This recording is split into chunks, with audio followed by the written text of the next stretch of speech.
ഒരുപാട് സന്തോഷം. എല്ലാവരും വന്നതിന് സന്തോഷം. പലരും സിനിമ കണ്ടിട്ട് പേഴ്സണലി ഒക്കെ നല്ല അഭിപ്രായം പറയുന്നുണ്ട്. അത് അതിനേക്കാൾ സന്തോഷം. ഞാനിങ്ങനെ ഒരു സാധാരണ ഞാൻ പ്രധാന വേഷത്തിൽ അഭിനയിക്കുന്ന സിനിമകളാണ് ഞാൻ പ്രൊഡക്ഷൻ്റെ ഭാഗമായിട്ടുള്ളത്. ഇത് ആദ്യമായിട്ടാണ് ഞാനങ്ങനെ മെയിൻ ലീഡിൽ അല്ലെങ്കിൽ ഒരു കാസ്റ്റിൽ ഇല്ലാതെ ഞാനൊരു സിനിമ പ്രൊഡ്യൂസ് ചെയ്യുന്നത്. പക്ഷേ ഈ സിനിമയിൽ പ്രവർത്തിച്ചിട്ടുള്ള എല്ലാവരും നമുക്ക് വളരെ വേണ്ടപ്പെട്ടവരും കാലങ്ങളായിട്ട് അറിയാവുന്നവരാണ്, ഇവിടെ ഇരിക്കുന്നവരും. അത് കൂടാതെ ഈ സിനിമയിൽ ആ സൗഹൃദത്തിൻ്റെ പേരിൽ മാത്രം ഇപ്പോൾ ഗുരു സോമസുന്ദരം അദ്ദേഹത്തിന് ഇതിനകത്തുള്ള ആ ഒരു ക്യാരക്ടർ ചെയ്യേണ്ട ആവശ്യമുള്ള ആളല്ല. പക്ഷെ അത് ഞങ്ങളോടൊക്കെയുള്ള ഒരു സ്നേഹം ബന്ധവും കാരണം കൊണ്ട് ആണ് പുള്ളി അത് വന്ന് ചെയ്തത്. നിർബന്ധിച്ചിട്ട് പോലും അതിനൊരു എന്തെങ്കിലും ഒരു ടോക്കണായിട്ട് എന്തെങ്കിലും ഒരു ശമ്പളമായിട്ട് മേടിക്കണം എന്ന് പറഞ്ഞിട്ട് പുള്ളി അത് സംഭവിച്ചില്ല. അപ്പം അതുപോലെ കുറേ പേരുടെ സൗഹൃദത്തിൻ്റെ നന്ദിയും കൂടെ ഇവിടെ രേഖപ്പെടുത്താനുണ്ട്. അപ്പോൾ ഗുരുസാറൊക്കെ എന്താണെന്ന് വെച്ചാൽ ഇപ്പോൾ ശിവനാണെങ്കിലും മിന്നൽ മുരളിയിൽ ഉണ്ടായിരുന്നതാണ്. ബേസിലും ഞാനും ഞങ്ങളെല്ലാവരും തമ്മിലുള്ള സൗഹൃദം കൊണ്ടാണ് അദ്ദേഹം വന്നത്. അതുപോലെ ബാബുചേട്ടൻ, ബാബു രാമേന്ദ്രൻ, ഇതൊക്കെ ഒരു നമ്മൾ സൗഹൃദത്തിൻ്റെ പുറത്ത് വിളിച്ച് ഇങ്ങനൊരു നമ്മുടെ സിനിമയ്ക്ക് ഇങ്ങനൊരു തുടക്കവും അവസാനവും വേണമെന്ന് പറഞ്ഞപ്പോൾ വളരെ സന്തോഷത്തോടെ അതൊന്ന് നമുക്ക് ചെയ്തു തന്നതാണ്. അതുപോലെ കുറേ പേരുണ്ട്. നന്ദി പറയാനാണെങ്കിൽ പേരെടുത്ത് പറയാനായിട്ട് ഒരുപാട് പേരുണ്ട്. അപ്പം ഈ സിനിമ വളരെ ഒരു ഭയങ്കര ബ്രഹ്മാണ്ഡ സിനിമയായിട്ടൊന്നുമല്ല ഇതിനെ തുടക്കം മുതലേ നമ്മൾ ചിന്തിച്ചിട്ടുള്ളതും. സിനിമ തുടങ്ങി ഇതിൻ്റെ ആദ്യത്തെ ഒരു കഥ കേട്ടപ്പോൾ തന്നെ നമുക്കിങ്ങനെ ഒരു ടെൻഷനും ഇല്ലാതെ ഇരുന്ന് കുറച്ച് നേരം ചിരിക്കാവുന്ന കുറേ തമാശകളും, അതായത് ഇതിൻ്റെ ലോജിക്കൊക്കെ നോക്കി കഴിഞ്ഞാൽ ലോജിക്ക് നോക്കുന്നത് ഭയങ്കര ഇല്ലോജിക്കലാണ് ഈ സിനിമയ്ക്ക്. അങ്ങനെയാണ് ഞങ്ങൾ ഇതിന് പ്ലാൻ ചെയ്തത് തന്നെ. കാര്യം കഥാപാത്രങ്ങൾ മണ്ടന്മാരാണ്. അത് കാരണം കൊണ്ട് അതിൻ്റെ ലോജിക്ക് നോക്കുന്നവരാണ് മണ്ടന്മാരാകുക. അപ്പോൾ അങ്ങനെ ഒരു സിനിമ തന്നെയാണ് നമ്മൾ ഇതിനകത്ത് പ്ലാൻ ചെയ്തത്. അവരുടെ സിറ്റുവേഷൻസും ആ സിറ്റുവേഷൻസിൽ നിന്നുണ്ടാവുന്ന ചെറിയ ചെറിയ തമാശകളും. അപ്പം നമ്മൾ തിയേറ്ററിൽ ഇരുന്ന് ഇപ്പം ഞാനും ഒരു ഷോ കണ്ടു. അത് കഴിഞ്ഞ് പല ഷോസിനും ഇവർ തിയേറ്ററിൽ പോയിട്ട് ഓഡിയൻസ് റിയാക്ഷനൊക്കെ നേരിട്ട് കണ്ട് വന്ന് പറയുന്നത് കേൾക്കുമ്പോൾ ഭയങ്കര സന്തോഷമുണ്ട്. നിറഞ്ഞ ചിരിയോടെ നിറഞ്ഞ സദസ്സുകളിൽ മരണമാസ് പ്രദർശിപ്പിക്കപ്പെടുന്നു എന്ന് പറയുന്നത് വലിയ സന്തോഷമുള്ള കാര്യമാണ്. ഇനി ബാക്കി അടുത്ത ആളുകളിലേക്ക് ഞാൻ എൻ്റെ ഈ മൈക്ക് കൈമാറുകയാണ്. അവരുടെയൊക്കെ അനുഭവങ്ങളൊക്കെ പറഞ്ഞു കഴിഞ്ഞിട്ട് അവർ ഇന്റർവ്യൂസിൽ പറഞ്ഞതുപോലെ എന്നെ പറ്റി അപവാദങ്ങൾ തന്നെയാണ് പറയുന്നതെന്നുണ്ടെങ്കിൽ മൈക്ക് ഞാനൊന്നും കൂടെ മേടിക്കുന്നതായിരിക്കും.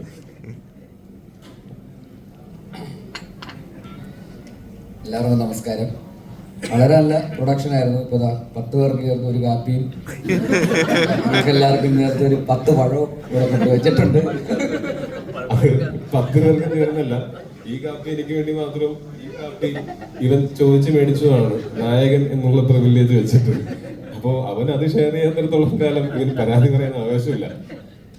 ബിസ്ക്കറ്റ് ഉണ്ട്, ബിസ്ക്കറ്റ്.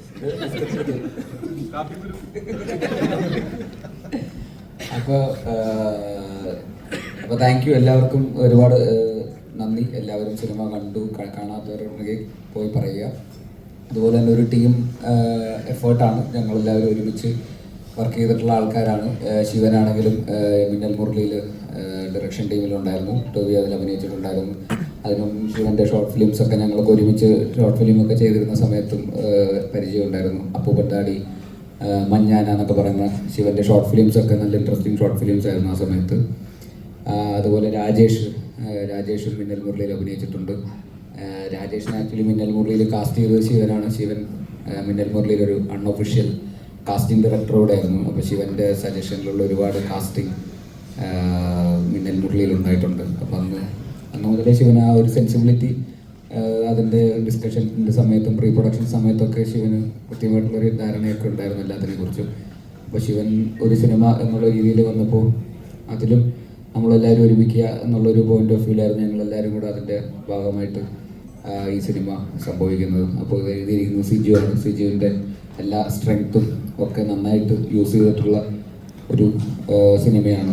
അതിൻ്റെ റൈറ്റിങ്ങിലാണെങ്കിലും ഇപ്പോൾ നമ്മൾ കാണുന്ന റിവ്യൂസിലൊക്കെ വരുന്ന പോലെ പോപ്പ് കൾച്ചറും ട്രോളും മീമുകളും സോഷ്യൽ മീഡിയ ആയിട്ട് ബന്ധപ്പെട്ടിരിക്കുന്ന അങ്ങനെയുള്ള ക്രൗഡിനൊക്കെ വളരെ റിലേറ്റബിൾ ആയിട്ടുള്ള ഒരുപാട് റെഫറൻസുകളും സ്പൂഫും പാരഡിയൊക്കെ ഉള്ള ഒരു എഴുത്താണ്. സിജുവിൻ്റെ എല്ലാ സ്ട്രെങ്ത്തും നന്നായിട്ട് യൂസ് ചെയ്തിട്ടുള്ളൊരു സ്ക്രിപ്റ്റാണ്. ബാക്കി പിന്നെ ഇതിലെല്ലാവരും ഇന്ന് അഭിനയിച്ചിരിക്കുന്ന ആൾക്കാരെല്ലാവരും പിന്നെ ആ രീതിയിൽ തന്നെ ഒരു ഫാമിലി പോലെ തന്നെ ഇതിൻ്റെ കൂടെ കട്ടക്കി നിൽക്കുന്നു. സുരേഷ് ഏട്ടൻ ഒക്കെ ആണെങ്കിലും ആദ്യം മുതലേ ഈ സിനിമയുടെ ഇപ്പം ആ പ്രൊഡക്ഷൻ ഫ്ലാറ്റിൽ നിന്ന് ഇറങ്ങുന്നേ ഇല്ല, അവിടെ തന്നെ അങ്ങനെ സിനിമ റിലീസായിട്ടും പോകുന്നില്ല. ഇത് സക്സസ് സെലിബ്രേഷൻ കഴിഞ്ഞിട്ടേ പോകുന്നു എന്നുള്ള രീതിയിലാണ് സുരേഷ് ഏട്ടൻ ഇതിൻ്റെ കൂടെ നിൽക്കുന്നത്. അപ്പോൾ സുരേഷ് ഏട്ടനാണെങ്കിലും സാധാരണ അങ്ങനെ കോളേജ് വിസിറ്റ്സിനോ ഒരുപാട് ഇൻ്റർവ്യൂസിനോ ഒന്നും വന്നിരിക്കാറുള്ള ആളല്ല. പക്ഷേ ഈ സിനിമയ്ക്ക് വേണ്ടിയിട്ട് നമ്മുടെ കൂടെ ഈ പറയുന്ന തമാശയൊക്കെ പറയാനും അങ്ങോട്ടും ഇങ്ങോട്ടും കൗണ്ടറൊക്കെ അടിച്ചുകൊണ്ടിരിക്കുന്ന സുരേഷ് ഏട്ടനും ഞങ്ങളുടെ കൂടെ ഒരുമിച്ച് എല്ലായിടത്തും ഉണ്ടായിരുന്നു.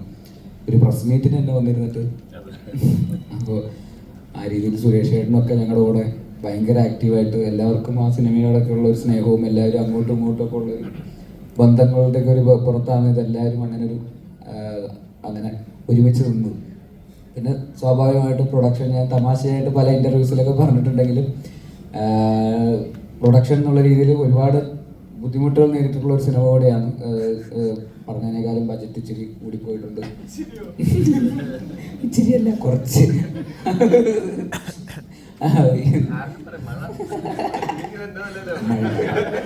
മഴക്കാലം അപ്പോൾ കുറേ ദിവസം എല്ലാ ദിവസവും മഴയായിരുന്നു ഷൂട്ടിംഗ് സെറ്റിൽ. പിന്നെ മഴ കാണാനൊക്കെ ആയിട്ട് ഞങ്ങളുടെ സെറ്റിലേക്ക് ആൾക്കാർ വരാൻ തുടങ്ങി. അങ്ങനെ ഈ സിനിമയുടെ ഷൂട്ട് എവിടെ ഉണ്ടോ അവിടെയൊക്കെ മഴയായിരിക്കും എന്നുള്ള രീതിയിലായിരുന്നു. രാമേശ്വരത്ത് നല്ല ഏത് മാസത്തായിരുന്നു? പൊരി വെയിലത്ത് അല്ല, ഏത് മാസം? പൊരി വെയിലത്ത് എങ്ങനെയാണ് മഴയായിരുന്നു? ഏത് മാസം? പുരുവേലത്ത് രാമേശ്വരം ഭാഗത്ത് മാത്രമായിട്ട് ഞങ്ങൾ ഷൂട്ടിങ്ങിന് വന്നപ്പോൾ അവിടെയും മഴ പെയ്തു. അപ്പോഴും ഞങ്ങൾ ശിവൻ വിളിച്ചിട്ട് പറഞ്ഞ് ബ്രോ ഇവിടെയും മഴയാണ്.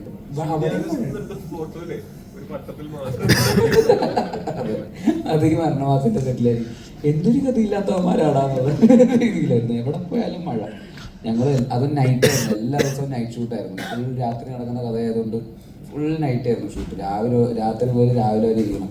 ഈ രാത്രി ഉറക്കം വളച്ചിട്ട് 2 മണിക്ക് 3 മണിക്കൊക്കെ മഴയെ നോക്കിയിരിക്കുക, ജോലിയും ചെയ്യാൻ പറ്റുന്നില്ല എന്നൊക്കെ പറയുന്നത് കുറച്ചധികം ബുദ്ധിമുട്ടുള്ളതായിരുന്നു. അത് പ്രൊഡ്യൂസറിനെ സംബന്ധിച്ചിടത്തോളം അതിലധികം വെറുതെ പൈസ പോയിക്കൊണ്ടിരിക്കുക. ഈ ലൈറ്റിംഗ് യൂണിറ്റും സെറ്റപ്പും ക്യാമറ ടീമും ക്രൂ എല്ലാവരും ഇവിടെ വന്നിട്ട് ജോലി എടുക്കാൻ പറ്റാതെ ഇരിക്കുന്നു. ഷൂട്ടിംഗ് ഡേയ്സ് കൂടുന്നു എന്നൊക്കെ പറയുമ്പോൾ അതിൻ്റേതായിട്ടുള്ള ബുദ്ധിമുട്ടുകൾ ഉണ്ടായിട്ടുണ്ട്. പക്ഷെ എന്നാൽ പോലും സിനിമയെ യാതൊരു വിധ കോംപ്രമൈസും ചെയ്യാതെ അതിൻ്റെ കൂടെ തന്നെ നിന്ന് അവസാനം വരെ അതിൻ്റെ കൂടെ തന്നെ അതിൻ്റെ ക്വാളിറ്റി 2 ക്യാമറ ഉണ്ട്, മൾട്ടി ക്യാമറ ഒക്കെ അതൊക്കെ ഇപ്പം എല്ലാ പടത്തിലും ഉണ്ട്. അന്നേരം പറഞ്ഞേക്കാം ക്യാമറ സൂപ്പർ 35 വലിയ വെരി എക്സ്പെൻസീവ് ക്യാമറ. അത് 2 പോപ്പ് ലെൻസ് മേടിച്ചു. ഒരു ലെൻസ് മേടിക്കേണ്ടവരെ വന്നു. സാധാരണ അതൊക്കെ വാടക എടുക്കാറ്. സ്വന്തമായിട്ടൊരു ലെൻസ് മേടിച്ച പ്രൊഡ്യൂസറാണ്. അപ്പോൾ അത്തരത്തിൽ ഒരുപാട് എഫേർട്ട് അല്ലേ? ഇല്ല, സീരിയസ് ആയിട്ട് ഞാൻ പറഞ്ഞു വരുന്നത്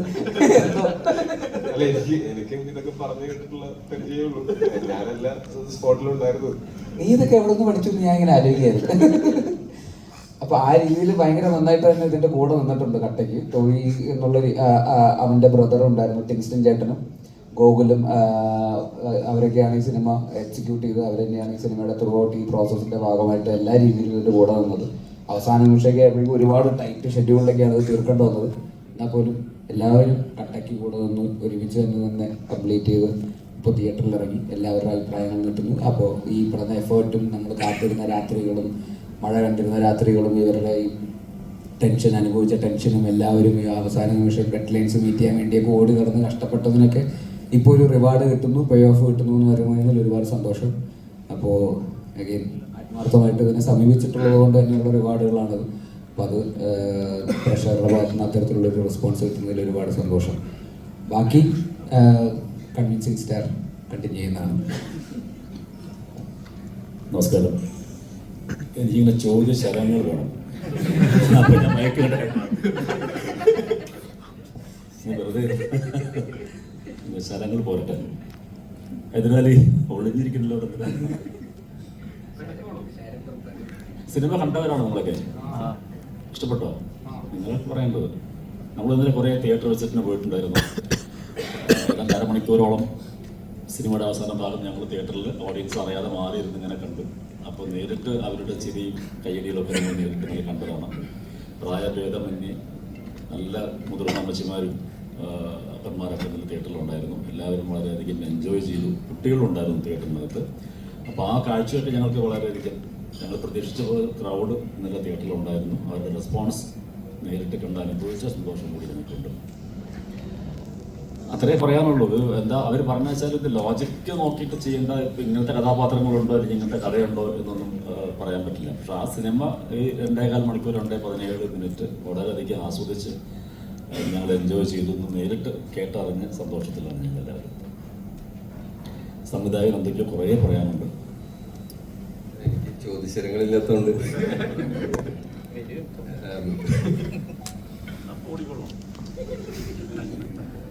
ഞാൻ ആദ്യമായിട്ട് ഞാൻ ബേസിലിൻ്റെ അസോസിയേറ്റ് ആയിരുന്നു. ലാസ്റ്റ് മിന്നലൂരിലായിരുന്നു അസോസിയേറ്റ് ചെയ്തിരുന്നത്. അതിന് മുമ്പ് പരസ്യങ്ങളായിരുന്നു ചെയ്തത്. പരസ്യങ്ങളും ഷോർട്ട് ഫിലിംസ് ഒക്കെ ചെയ്തിരുന്നു.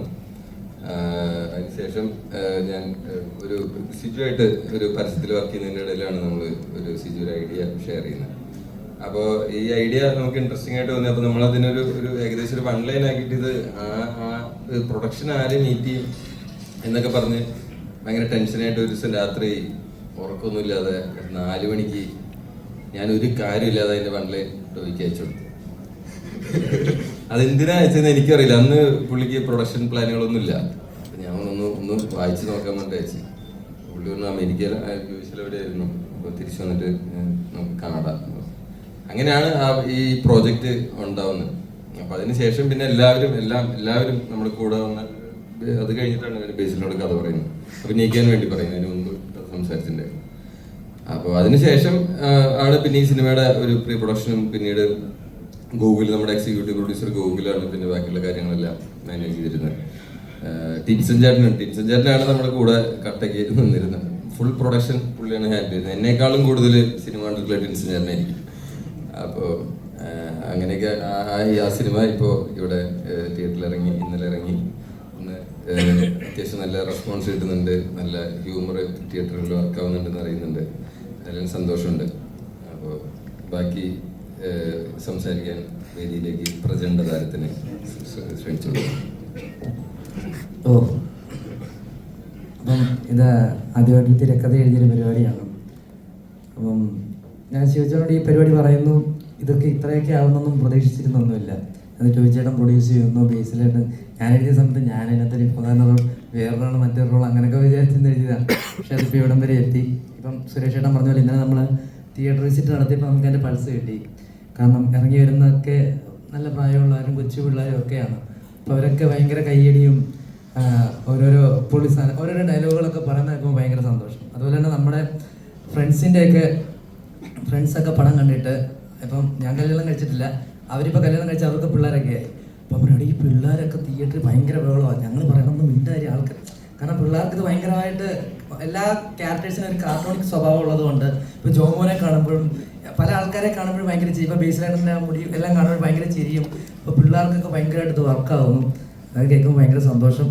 ഇനി അങ്ങോട്ടുള്ള ദിവസങ്ങളിലും നിറഞ്ഞ സദസ്സുകളിൽ തന്നെ ഓടട്ടെ എന്ന പ്രതീക്ഷയാണ്. അപ്പം എല്ലാവരും കൂടെ തന്നെ ഉണ്ടാവണം. അടുത്താൾക്ക് കൊടുക്കുന്ന മൈക്ക്. എനിക്ക് ഒരുപാട് സന്തോഷമുണ്ട് മരണമാസിൻ്റെ ഒരു പാർട്ടാകാൻ പറ്റിയതിലും സിനിമയിൽ അഭിനയിക്കാൻ പറ്റിയതിലൊക്കെ. ഇപ്പം ആൾക്കാർ തിയേറ്ററിൽ നല്ല റെസ്പോൺസൊക്കെ പറയുന്നുണ്ട്. എല്ലാവർക്കും ഇഷ്ടപ്പെടുന്നതൊക്കെ അറിയുമ്പം അതിനേക്കാളും ഒത്തിരി സന്തോഷമുണ്ട്. അപ്പം എല്ലാവരും തിയേറ്ററിൽ പോയിട്ട് പടം കാണണം. എല്ലാ പ്രായത്തിലുള്ള ആൾക്കാർക്കും ഇഷ്ടപ്പെടുന്ന തരത്തിലൊരു സിനിമയാണ് നമ്മൾ. അപ്പം താങ്ക് യു. ശിവന്റെ വേർഡ്സ് പണ്ടൊക്കെ ശ്രദ്ധിക്കാറുണ്ടായിരുന്നു. അപ്പോൾ ശിവൻ എന്തെങ്കിലും ഒരു പടം ചെയ്യുമ്പോൾ ശിവന്റെ പടത്തിൽ ഉണ്ടാവുമെന്ന് എനിക്കൊരു ആഗ്രഹം ഉണ്ടായിരുന്നു. അപ്പോൾ അങ്ങനെ മരണമാസിന്റെ പോസ്റ്റർ അനൗൺസ് ചെയ്ത സമയത്ത് സിജുവിനെ വിളിച്ച് ഞാൻ ചോദിച്ചു. ആ സമയത്തൊന്നും ഉണ്ടായിരുന്നില്ല റോളൊന്നും. പിന്നെ ഈ പടത്തിന് ഭാഗമാകാൻ പറ്റിയത് ഭയങ്കര സന്തോഷം. പിന്നെ ഇഷ്ടമുള്ള കുറേ പേരുടെ കൂടെ ഒരുമിച്ച് ജോലി ചെയ്യാൻ പറ്റിയതിൽ ഭയങ്കര സന്തോഷം. എസ്പെഷ്യലി ജോമോനെ അത്രയ്ക്കും ഇഷ്ടമാണ് എനിക്ക് ആസ് എൻ ആക്ടർ. അപ്പോൾ ജോമോൻ്റെ കൂടെ ഒരു പെർഫോം ചെയ്യാൻ പറ്റി എന്നുള്ളത് ഒത്തിരി സന്തോഷം തരുന്നു. അപ്പോൾ ഒത്തിരി സന്തോഷം തരുന്ന ഒരു സിനിമയാണ്. അപ്പോൾ എല്ലാവരും തിയേറ്ററിൽ പോയി കാണുക, അത് സപ്പോർട്ട് ചെയ്യുക. നിങ്ങളുടെ പരിചയമുള്ള എല്ലാവരോടും പറയുക. Thank you. എല്ലാവർക്കും നമസ്കാരം. അപ്പം ഒത്തിരി സന്തോഷമുണ്ട്, പ്രത്യേകിച്ച് ഇത്രയും വലിയൊരു ബഡ്ജറ്റിൽ സിനിമ ഇറങ്ങുമ്പോൾ അതിൻ്റെ ഭാഗമായിട്ട് എന്നെ ശിവേട്ടൻ വിളിച്ചു, അല്ലെങ്കിൽ ടീച്ചറെ സംസാരിച്ചു എന്നുള്ളത് ഒത്തിരി സന്തോഷമുണ്ട്. പിന്നെ ഇതുപോലെ ടോവിനോ ചേട്ടൻ ബേസിൽ ചേട്ടനൊക്കെ ഒരു കോമ്പിനേഷൻ ഉള്ളൊരു സിനിമയുടെ ഒരു പാർട്ടായിട്ട് വളരെ കുഞ്ഞു റോളാണ് ഞാൻ ചെയ്തത്. അതിൻ്റെയൊക്കെ ഭാഗമായിട്ട് പ്രത്യേകിച്ച് പ്രൊമോഷനൊക്കെ എന്നെ ഇൻവൈറ്റ് ചെയ്യുന്നത് കാണുമ്പോഴത്തേക്കും വലിയൊരു ചേർത്ത് പിടിക്കൽ തന്നെയാണ്. അത് ഈ സിനിമയുടെ അണിയറ പ്രവർത്തകരോട് എത്ര നന്ദി പറഞ്ഞാലും തീരില്ല. അപ്പോൾ എന്തായാലും എല്ലാവരും സിനിമ തിയേറ്ററിൽ പോയി കാണുക, സപ്പോർട്ട് ചെയ്യുക. Thank U.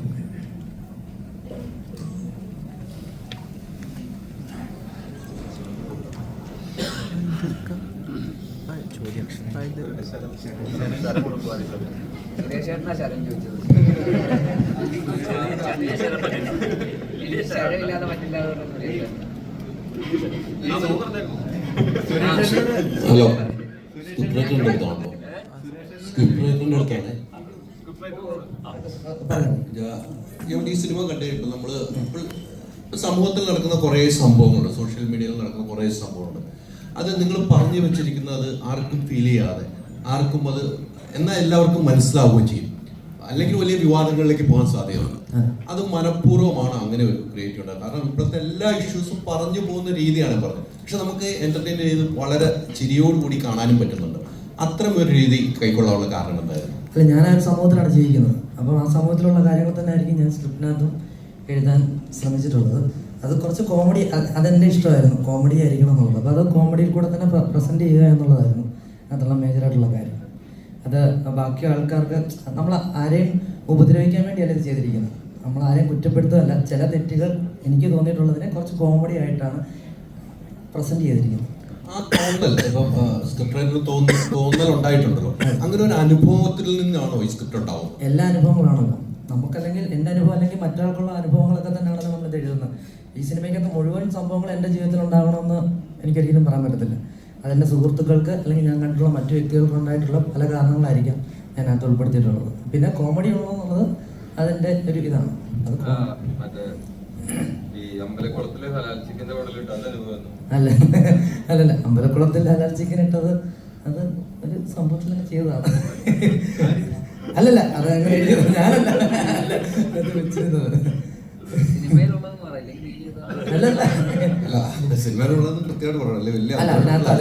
ഇല്ലില്ല, അത് കഴിയുമ്പോൾ തന്നെ പറഞ്ഞല്ലോ, ആഹാരത്തിനകത്ത് വരെ നമ്മൾ പറഞ്ഞത് അങ്ങനെയുള്ള രീതിയിലാണ് നമ്മളതിനെ വളരെ ഇതായിട്ട് പറഞ്ഞു പോകുന്നത്. പക്ഷെ അതെന്ത് നമ്മൾ ഈ കോമഡി ആയിട്ട് പറയാനാണെങ്കിലും അതൊരു ചങ്കൂറ്റം എന്ന് പറയുന്നത് വലുത് തന്നെയാണ്. കാരണം അത്രയും സമൂഹത്തിൽ ചർച്ച ചെയ്യപ്പെടുന്ന ഒരു സബ്ജക്റ്റാണ് ഇതൊക്കെ. ആ ചങ്കൂറ്റം നിങ്ങൾ നല്ല രീതിയിൽ കോമഡിയിലൂടെ വർക്ക് ചെയ്തപ്പോൾ സമൂഹം ഏറ്റെടുക്കുകയാണ് ചെയ്തത്. ഒരു വിമർശനം പോലും ഉണ്ടാകാതെ അത് ഏറ്റെടുത്തു. അതിനാണ് ഈ മരണമാസ ടീമിന് വലിയൊരു ബിഗ് സല്യൂട്ട് ഞാൻ ആദ്യം നൽകുകയാണ്. കാരണം ആ രീതിക്ക് ആ സിനിമ ഏറ്റെടുത്തുന്ന കാര്യം സംശയമില്ല. അത് ഇപ്പോഴത്തെ കാലഘട്ടത്തിൽ സെൻസറിൽ കത്രിക വയ്ക്കുന്ന കാലഘട്ടമാകുമ്പോൾ നിങ്ങൾ ഈ സിനിമയായി വരുമ്പോൾ എല്ലാവരും ഏറ്റെടുക്കുകയാണ്. അവിടെ ഒരു കത്രയും വരുന്നില്ല എന്നുള്ളതാണ്. അതാണ് നിങ്ങളുടെ ഒരു വിജയവും ഈ സിനിമ വിജയിക്കാനുള്ള കാരണം അത് തന്നെയാണെന്ന് എൻ്റെ പേഴ്സണൽ ഒപ്പീനിയനാണ്. ബാക്കിയുള്ളവർ എനിക്കറിയില്ല. കൃത്യമായിട്ട് തന്നെ പറഞ്ഞ സാറാണ്. ഒരു ചിരിപ്പടം വേണമെന്ന് ഒരു നിർമ്മാതാവെന്ന നിലയിൽ ആളുകളൊന്ന് ചിരിപ്പിക്കണം. ഈ സബ്ജക്റ്റ് കേട്ട് കുറെ ചിരിച്ചിട്ടുണ്ടാവും. ചിരിപ്പടം ഒരു പ്രൊഡക്ഷനിലേക്ക് ഇറങ്ങുമ്പോൾ ആൾക്കാരെ ഒന്ന് വേദനിപ്പിക്കാൻ നല്ല രീതിക്ക് എൻജോയ് ചെയ്ത് ആ തിയേറ്ററിൽ പോരുന്നവർ ചിരി കാണാനുള്ളൊരു ആകാംക്ഷ ഉണ്ടായിരുന്നു ഈ സിനിമ പ്രൊഡ്യൂസ് ചെയ്യുന്ന സമയത്ത്. അങ്ങനെ ഭയങ്കരമായിട്ട് പ്ലാൻ ചെയ്തിട്ട് ആൾക്കാരെ ചിരിപ്പിച്ചേക്കാം എന്ന് വിചാരിച്ചിട്ട് അങ്ങനത്തെ ഒരു സ്ക്രിപ്റ്റ് നോക്കി അങ്ങനെയൊന്നും ഉണ്ടായതല്ല. അതുപോലെ ശിവൻ ഞാൻ മിന്നൽ മുരളി ചെയ്യുന്ന സമയത്ത് ഞങ്ങളുടെ ഉള്ളിൽ നല്ല അടുപ്പമുണ്ട്. അപ്പോൾ അങ്ങോട്ടും ഇങ്ങോട്ടും ഈ പറയുന്ന തമാശകൾ മനസ്സിലാവുമ്പോൾ എളുപ്പമാണ്. നമുക്ക് എപ്പോഴും ഉള്ളൊരു കാര്യം എന്താണെന്ന് വെച്ചാൽ നമുക്ക് ഒരാളോട് ഒരു തമാശ പറഞ്ഞിട്ട് അത് എക്സ്പ്ലെയിൻ ചെയ്യേണ്ടി വരിക എന്ന് പറയുന്നതാണ് ഏറ്റവും വലിയ ഗതികേട് എന്ന് പറയുന്നത്. പക്ഷെ ഞങ്ങൾ ഒരുമിച്ചിരുന്ന് സംസാരിക്കുമ്പോൾ അങ്ങോട്ടും ഇങ്ങോട്ടും പറയുന്ന തമാശകൾ രണ്ടാമതൊരു വട്ടം പറയുകയോ എക്സ്പ്ലെയിൻ ചെയ്യേണ്ടിയോ വരാറില്ല. അതെന്നാൽ അങ്ങനെ ബുക്കിൽ എഴുതി വെച്ച് കാലാകാലം പറയാവുന്ന കോമഡികളൊന്നും അല്ലല്ലോ. നമ്മൾ ആ ഒരു ഇൻസ്റ്റന്റിൽ നമുക്ക് തോന്നുന്ന ഫൺ തോന്നുന്ന കാര്യങ്ങൾ അങ്ങോട്ടും ഇങ്ങോട്ടും പറയുകയും അത് മനസ്സിലാക്കുകയും അതേസമയം അതിൽ ഹേർട്ട് ആവാതിരിക്കുകയും മറ്റൊരാളെ ഹേർട്ട് ചെയ്യാൻ വേണ്ടിയിട്ട് തമാശകൾ പറയാതിരിക്കുകയും ഒക്കെ ചെയ്യുന്ന കുറെ നല്ല സുഹൃത്തുക്കൾ എനിക്കുണ്ട്. എനിക്ക് പേഴ്സണലി ഹ്യൂമർ സിനിമകൾ കാണാനായിട്ട് ഭയങ്കര ഇഷ്ടമുള്ള ഒരാളാണ്. എല്ലാതരം സിനിമകളും ഇഷ്ടമാണ്. പക്ഷെ ആരാണ് ഹ്യൂമർ ഇഷ്ടപ്പെടാത്തത്? എല്ലാവർക്കും ഹ്യൂമർ ഇഷ്ടമായിരിക്കും. പിന്നെ അങ്ങനെ ഒരു പ്രത്യേകിച്ച് ആൾക്കാരെ ചിരിപ്പിച്ചേക്കാം അല്ലെങ്കിൽ കരയിപ്പിച്ചേക്കാം എന്ന് വിചാരിച്ചിട്ടല്ല ഒരു സിനിമയും നമ്മൾ പ്ലാൻ ചെയ്യുന്നത്. ഈ സിനിമ ചെയ്യുന്ന സമയത്ത് ഇതിന്റെ ഈ ഒരു സിനിമ ഇങ്ങനത്തെ ഒരു ഡാർക്ക് ഹ്യൂമർ എന്നൊക്കെ പറയുന്ന അങ്ങനത്തെ ഒരു ജോൺറയിൽ നമ്മളൊരു സിനിമ ചിന്തിക്കുന്ന സമയത്ത് അതിനോട് മാക്സിമം നീതി പുലർത്തണം എന്നുണ്ടായിരുന്നു. അതിന് പറ്റിയ ആൾക്കാർ തന്നെയാണ് ഈ സിനിമയിൽ വർക്ക് ചെയ്തിട്ടുള്ള എല്ലാവരും. ഇപ്പോൾ നേരത്തെ പറഞ്ഞ പോലെ നമ്മളെ പ്രൊഡക്ഷൻ്റെ ഫ്ലാറ്റിൽ എല്ലാവരും കൂടെ ഇപ്പോഴും ഇരിക്കുന്നുണ്ടെങ്കിൽ അങ്ങോട്ടും ഇങ്ങോട്ടും പറയുന്ന തമാശകൾ മനസ്സിലാവുന്നതുകൊണ്ടാണ്. അപ്പോൾ അത് ഈ സിനിമയ്ക്ക് എന്താ പറയുക, അങ്ങനെ ഭയങ്കരമായിട്ട് നമ്മൾ അവകാശവാദങ്ങളും അങ്ങനെ ഒന്നും പറയാനില്ല. ചിരി വരുത്താം എന്നുള്ളത് മാത്രമേ നമ്മൾ മുമ്പും ചിന്തിച്ചിട്ടുണ്ടായിരുന്നുള്ളൂ. ഇപ്പോൾ അതിൽ സക്സീഡ് ആവുന്ന സമയത്ത് ഞങ്ങളെല്ലാവരും ഭയങ്കര ഹാപ്പിയാണ്. നമ്മൾ ആഗ്രഹിച്ച പോലെ തന്നെ തിയേറ്ററുകളിൽ നിറഞ്ഞ ചിരി നമുക്ക് കൃത്യമായിട്ട് അറിയാം. മറ്റ് ഏതൊരു ഇമോഷനും ആണെങ്കിൽ നമുക്ക് പിന്നീട് ആൾക്കാർ അഭിപ്രായം പറയുമ്പോഴേ നമുക്കത് മനസ്സിലാക്കാൻ പറ്റുള്ളൂ. പക്ഷെ ചിരി എന്ന് പറയുന്നത് നമുക്ക് പെട്ടെന്ന് നമുക്ക് തിയേറ്ററിൽ ഇരുന്നിട്ട് ഇൻസ്റ്റന്റ്ലി നമുക്ക് അതിന്റെ റിവാർഡ് കിട്ടുന്ന പോലെയാണ്. അത് വലിയ സന്തോഷമുള്ള കാര്യമാണ്. ഈ കഥ കേട്ട് കഴിഞ്ഞപ്പോൾ ഒരു വിഷയം, ഇപ്പൊ അവിടെ ചോദിച്ച സ്ക്രിപ്റ്റ് തന്നെ, ആ സ്ക്രിപ്റ്റുമായിട്ട് ബന്ധപ്പെട്ട് തന്നെ ഈ വിഷയങ്ങൾ കൈകാര്യം ചെയ്യുമ്പോൾ നിർമ്മാതാവ് എന്ന നിലയിൽ ഭയപ്പാടുണ്ടായിരുന്നു. തമാശയൊക്കെ ആയിട്ട് ഞങ്ങൾ പറയായിരുന്നു, സീരിയൽ കില്ലേഴ്സിനെ ഈ സിനിമയിൽ കുറെ കളിയാക്കുന്നുണ്ട്, നാളെ സീരിയൽ കില്ലർമാരെല്ലാം കൂടെ പ്രൊട്ടസ്റ്റ് ചെയ്ത് വരുമോ എന്നുള്ളതൊക്കെ അങ്ങനെയൊക്കെ ഞങ്ങൾ തമാശയായിട്ട് അങ്ങോട്ടും ഇങ്ങോട്ടും പറഞ്ഞിട്ടുണ്ടെന്നല്ലാതെ ഒരു തമാശയിലൊന്നും ഒഫൻഡഡ് ആവേണ്ട കാര്യം ഇല്ലെന്നാണ് എനിക്ക് തോന്നുന്നത്. അത് നമ്മളെല്ലാത്തിലും ഭയങ്കര സെൻസിറ്റീവായി കഴിഞ്ഞാൽ തമാശകൾ പറയാൻ പറ്റില്ല. എനിക്ക് തോന്നുന്നു അത്രയും സെൻസിറ്റീവ് ആവാതെ ഇതങ്ങനെ ആരെയും വിഷമിപ്പിക്കാനോ ഉപദ്രവിക്കാനോ വേണ്ടി അല്ലാതെ, അങ്ങനത്തെ ഒരു ഇന്റൻഷൻ ഇല്ലാതെ പറയുന്ന തമാശകളെ അങ്ങനത്തെ ഒരു രീതിയിൽ ഇന്റർപ്രറ്റ് ചെയ്യുന്നത് അതിനോട് ചെയ്യുന്ന ഭയങ്കരമായിട്ടുള്ള ഒരു ക്രൂരതയാണ്. നമുക്ക് തമാശകൾ പറയാനുള്ള ആ ഒരു സ്വാതന്ത്ര്യം, അത് അങ്ങനത്തെ ആക്ഷേപഹാസ്യത്തിലൂടെ നമുക്ക് പല കാര്യങ്ങളും ആൾക്കാരെ ചിന്തിപ്പിക്കാനും ചിരിപ്പിക്കുന്നതിനോടൊപ്പം തന്നെ ചിന്തിപ്പിക്കാനും ഒക്കെ പറ്റുന്നതാണ്. അത് ഞങ്ങളുടെ ഒരു തരത്തിലുള്ള ഞങ്ങളുടെ ഈ സൊസൈറ്റിക്ക് വേണ്ടി നമുക്ക് ചെയ്യാവുന്നത് ആരെയും ഹേർട്ട് ചെയ്യാതെ ചിരിപ്പിച്ചുകൊണ്ട് ചില കാര്യങ്ങൾ ഓർമ്മിപ്പിക്കാം എന്നുള്ളതാണ്. അതിന് നമുക്ക് ഇങ്ങനെ ഒരു ബാക്ക്ലാഷസ് ഉണ്ടാവുമെന്നും നമ്മളങ്ങനെ ചിന്തിച്ചിട്ടുമില്ല, അങ്ങനെ ഒന്നും ഇതുവരെ ഉണ്ടായിട്ടുമില്ല. അപ്പോൾ ഉണ്ടാവില്ലെന്ന് പ്രതീക്ഷിക്കുന്നു. മൈക്കോണം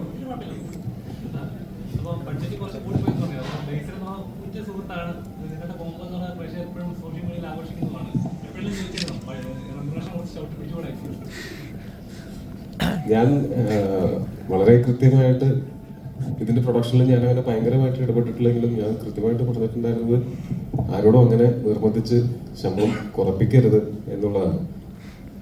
അതിലൊന്നാമത്തെ കാര്യം, എല്ലാവർക്കും പണിയെടുത്താൽ അവർ അർഹതപ്പെടുന്ന അവരുടെ പൈസ കിട്ടിയിരിക്കണം എന്നുള്ളത് എനിക്കും അറിയാവുന്നതാണ്. അത് കിട്ടാതിരിക്കുമ്പോൾ ഉണ്ടാകുന്ന വിഷമമൊക്കെ എനിക്ക് നല്ല കൃത്യമായിട്ട് അറിയാവുന്നതാണ്. ഞാൻ കൂടുതലും ഈ പറയുന്ന പോലെ ശമ്പളം മേടിക്കുന്ന അല്ലെങ്കിൽ ആ ക്രിയേറ്റീവായിട്ടുള്ള സൈഡിലാണ് ഞാൻ കൂടുതൽ വർക്ക് ചെയ്തിട്ടുള്ളത്.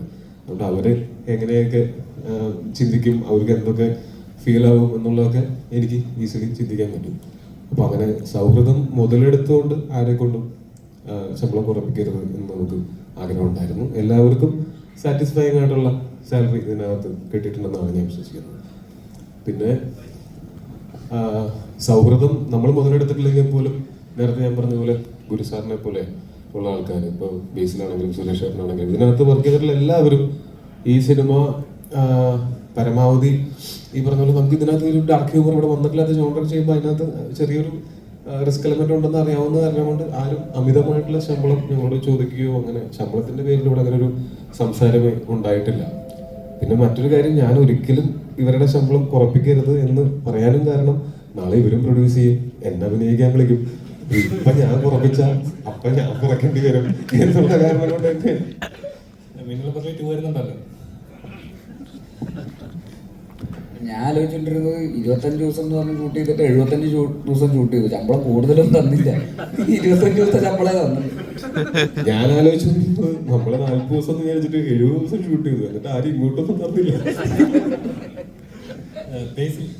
അതായത് ഈ മഴയൊക്കെ വരുന്ന സമയത്ത് അത് ഞാൻ പറയുന്നത് ഡെയിലി വേജസ് ആൾക്കാരുടെ കാര്യത്തിൽ നമുക്കൊന്നും ചെയ്യാൻ പറ്റില്ല. പക്ഷെ മറ്റ് ആർട്ടിസ്റ്റുകൾക്കൊക്കെ ആക്ച്വലി സ്പീക്കിംഗ് ആർട്ടിസ്റ്റുകൾക്കും ടെക്നീഷ്യൻസിനും ഒക്കെ പറഞ്ഞതിനേക്കാൾ ശമ്പളം കൂടുതൽ ചോദിക്കാനായിട്ട് സ്വാഭാവികമായിട്ട് അവകാശമുണ്ട്. എന്നുവെച്ചാൽ അവർ അത്രയും ദിവസം ഈ സിനിമയ്ക്ക് വേണ്ടിയിട്ട് ഇൻവെസ്റ്റ് ചെയ്യുന്നതാണ്. ആദ്യം നമ്മൾ പ്ലാൻ ചെയ്തതിനേക്കാൾ കൂടുതൽ ദിവസങ്ങൾ വർക്ക് ചെയ്യുന്ന സമയത്ത് അവർക്ക് വേണമെങ്കിൽ ശമ്പളം കൂട്ടി ചോദിക്കാനുള്ള സാഹചര്യം ഉണ്ടായിരുന്നു. അത് ചോദിച്ചില്ല. അല്ല, അത് ചോദിച്ചില്ല. അത് ഞാൻ പറയാൻ ചോദിക്കാനുള്ള പക്ഷെ അവിടെയാണ് ഇവരെല്ലാവരും ഈ മഴ നോക്കിയിരുന്നത്, മഴ മാറുന്നത് നോക്കിയിരുന്നപ്പോൾ ഇവർക്കും അറിയാം ഇതങ്ങനെ എല്ലാവരും അവനവന്റെ കാര്യം എന്ന് ചിന്തിച്ചു കഴിഞ്ഞാൽ ഈ സിനിമയുടെ ബഡ്ജറ്റ് ഇവിടുത്തെ ഏറ്റവും വലിയ കളക്ഷൻ കിട്ടിയ കളക്ഷനേക്കാൾ മുകളിലേക്ക് പോകുന്നത്. പക്ഷെ എല്ലാവരും സഹകരിച്ചുകൊണ്ടാണ് നമ്മൾ ഇൻഡസ്ട്രിയിൽ നിന്നുകൊണ്ട് നമുക്ക് ഇങ്ങനത്തെ സിനിമകൾ ചെയ്യാൻ പറ്റുന്നത്. അല്ലെങ്കിൽ നമുക്കൊരു ഇങ്ങനത്തെ പരീക്ഷണങ്ങൾ ചെയ്യാനായിട്ട് ഭയങ്കര പേടിയായി പോകും. നമ്മൾ ഒരു അച്ചിൽ വാർത്ത പോലത്തെ സിനിമകൾ മാത്രം ചെയ്തുകൊണ്ടിരിക്കേണ്ടി വരും. നമുക്ക് പ്രോഫിറ്റ് ഇത്രയും വരും എന്ന് പ്രതീക്ഷിച്ച് അങ്ങനെ മാത്രം ചെയ്യേണ്ടി വരും. അതിൽ നിന്നും മാറി എന്തെങ്കിലും ഔട്ട് ഓഫ് ദ ബോക്സ് ആയിട്ട് ചെറിയ രീതിയിലെങ്കിലും ചെയ്യണമെങ്കിൽ അത് ഒരാളെ കൊണ്ട് ഒറ്റയ്ക്ക് ചെയ്യാൻ പറ്റില്ല. അത് എല്ലാവരുടെയും സഹകരണം അതിനകത്ത് ഭയങ്കര ആവശ്യമാണ്. ബേസിൽ ഇപ്പൊ എന്തായാലും മരണമാസം ഇപ്പൊ കൊലമാസമായിട്ട് പ്രേക്ഷകനെ ഏറ്റെടുത്ത് തിയേറ്ററിൽ ആവാടിക്കൊണ്ടിരിക്കുകയാണ്. അപ്പൊ ശരിക്കും പറഞ്ഞാൽ ചില കഥാപാത്രങ്ങൾ നമുക്ക് കിട്ടുമ്പോൾ നമുക്ക് കിട്ടുന്ന ഫ്രീഡം ഉണ്ട്, എന്ത് വേണമെങ്കിലും ചെയ്യാൻ പറ്റുന്ന, അല്ലെങ്കിൽ നമുക്ക് നമ്മളായിട്ട് തന്നെ എൻജോയ് ചെയ്യാൻ പറ്റുന്ന ചിലൊരു ഫ്രീഡം ഉണ്ട്. ഇതിലെ കഥാപാത്രം ബേസിൽ അതുപോലത്തെ കഥാപാത്രമായിരുന്നു. ഇല്ല, ഇത് കുറച്ചുകൂടെ എക്സാജറേറ്റഡ്, അപ്പൊ കുറച്ചുകൂടെ പാടായിരുന്നു. അത് ഇച്ചിരിയോടെ കുറവായിരുന്നെങ്കിൽ കുഴപ്പമില്ലായിരുന്നു. ഇതെല്ലാം കുറച്ച് പുഷിയാണല്ലോ ഇങ്ങനെയൊക്കെ കാണിച്ചുകൊണ്ടിരിക്കുന്നുണ്ട്. അപ്പൊ അതിൻ്റെതായിട്ടുള്ള ഒരു എക്സാജറേഷൻ്റെതായിട്ടുള്ള പ്രഷർ ഉണ്ടായിരുന്നു. ആള് ഭയങ്കര മൊത്തത്തിൽ പോലീസ് സ്റ്റേഷനൊക്കെ OLX വിൽക്കാനിട്ടിരിക്കുന്ന ഒരുത്തെന്നൊക്കെ പറയുമ്പോൾ ഞാൻ അങ്ങനെ ഒരാൾ ഇതുവരെ കണ്ടിട്ടില്ല, സിജുവിനല്ലാതെ. അപ്പൊ എനിക്കതുകൊണ്ട് അതിപ്പോ എങ്ങനെയായിരിക്കും അങ്ങനെ.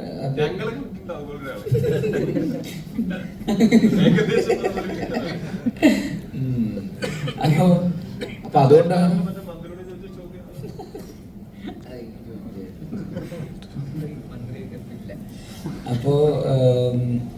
അപ്പൊ അതുകൊണ്ട് അങ്ങനെ ഭയങ്കര കംഫർട്ട് സോണിലുള്ള ഒരു ക്യാരക്ടർ ആയിരുന്നില്ല. കുറച്ചുകൂടെ പക്ഷെ രസമായിരുന്നു ചെയ്യാൻ. ഈ പറയുന്ന നമുക്ക് എന്തും വൈൽഡായിട്ടൊക്കെ ചെയ്യാം. ഈ പറയുന്ന മറ്റേ തുടക്കത്തിലൊക്കെ ഉള്ള ആൾക്കാരൊക്കെ ഇങ്ങനെ വന്ന് നിൽക്കുമ്പോൾ ഇങ്ങനെ ചെവിയോ ആൾക്കാരുടെ ആരവും ഇങ്ങനെയൊക്കെ കേൾക്കുന്നത് അങ്ങനെയൊക്കെ കുറച്ച് വൈൽഡായിട്ടൊക്കെ ചെയ്യാനുള്ള ഒരു ഓപ്പർച്യൂണിറ്റി ഉണ്ടായിരുന്നു. സുരേഷേട്ടാ, ശരിക്കും പറഞ്ഞാൽ ട്രെയിലർ കണ്ടപ്പോൾ തൊട്ട് ചേട്ടൻ്റെ കഥാപാത്രം എങ്ങനെ ആയിരിക്കും, ഏത് ലെവലിലായിരിക്കും എന്നുള്ള ഗ്രാഫിക് സോഷ്യൽ മീഡിയയിൽ ഉണ്ടായിരുന്നു. ശരിക്കും പറഞ്ഞാൽ ഓഡിയൻസിന്റെ റിയാക്ഷൻസ് കാണുമ്പോൾ കണ്ടിട്ട് പ്രതീക്ഷിച്ച റിസൾട്ട് തന്നെയാണ് ഓഡിയൻസിന് കിട്ടിയത്? അതിലും അധികം ഉണ്ടായിരുന്നു. നമ്മൾ എവിടെയൊക്കെ ഉദ്ദേശിച്ചിട്ടുണ്ടോ അവിടെ നല്ല കൈയടിയും ചിരികളും. നമുക്ക് സീൻ ചെയ്യുമ്പോൾ തന്നെ നമുക്ക് ഒരു കോൺഫിഡൻസ് ഉണ്ട്. സ്പെസിഫിക് എഴുതി വെച്ചിട്ടുള്ളതിനകത്ത് തന്നെ ഒരു ഹ്യൂമറുണ്ട്, ഓൾറെഡി ഒരു ഹ്യൂമറുണ്ട്. പിന്നെ ഞങ്ങൾ ചെയ്തിട്ടുള്ള എല്ലാ സീൻസും ഞങ്ങൾ ലൊക്കേഷൻ ഇംപ്രവൈസ് ചെയ്യുന്നുണ്ട്.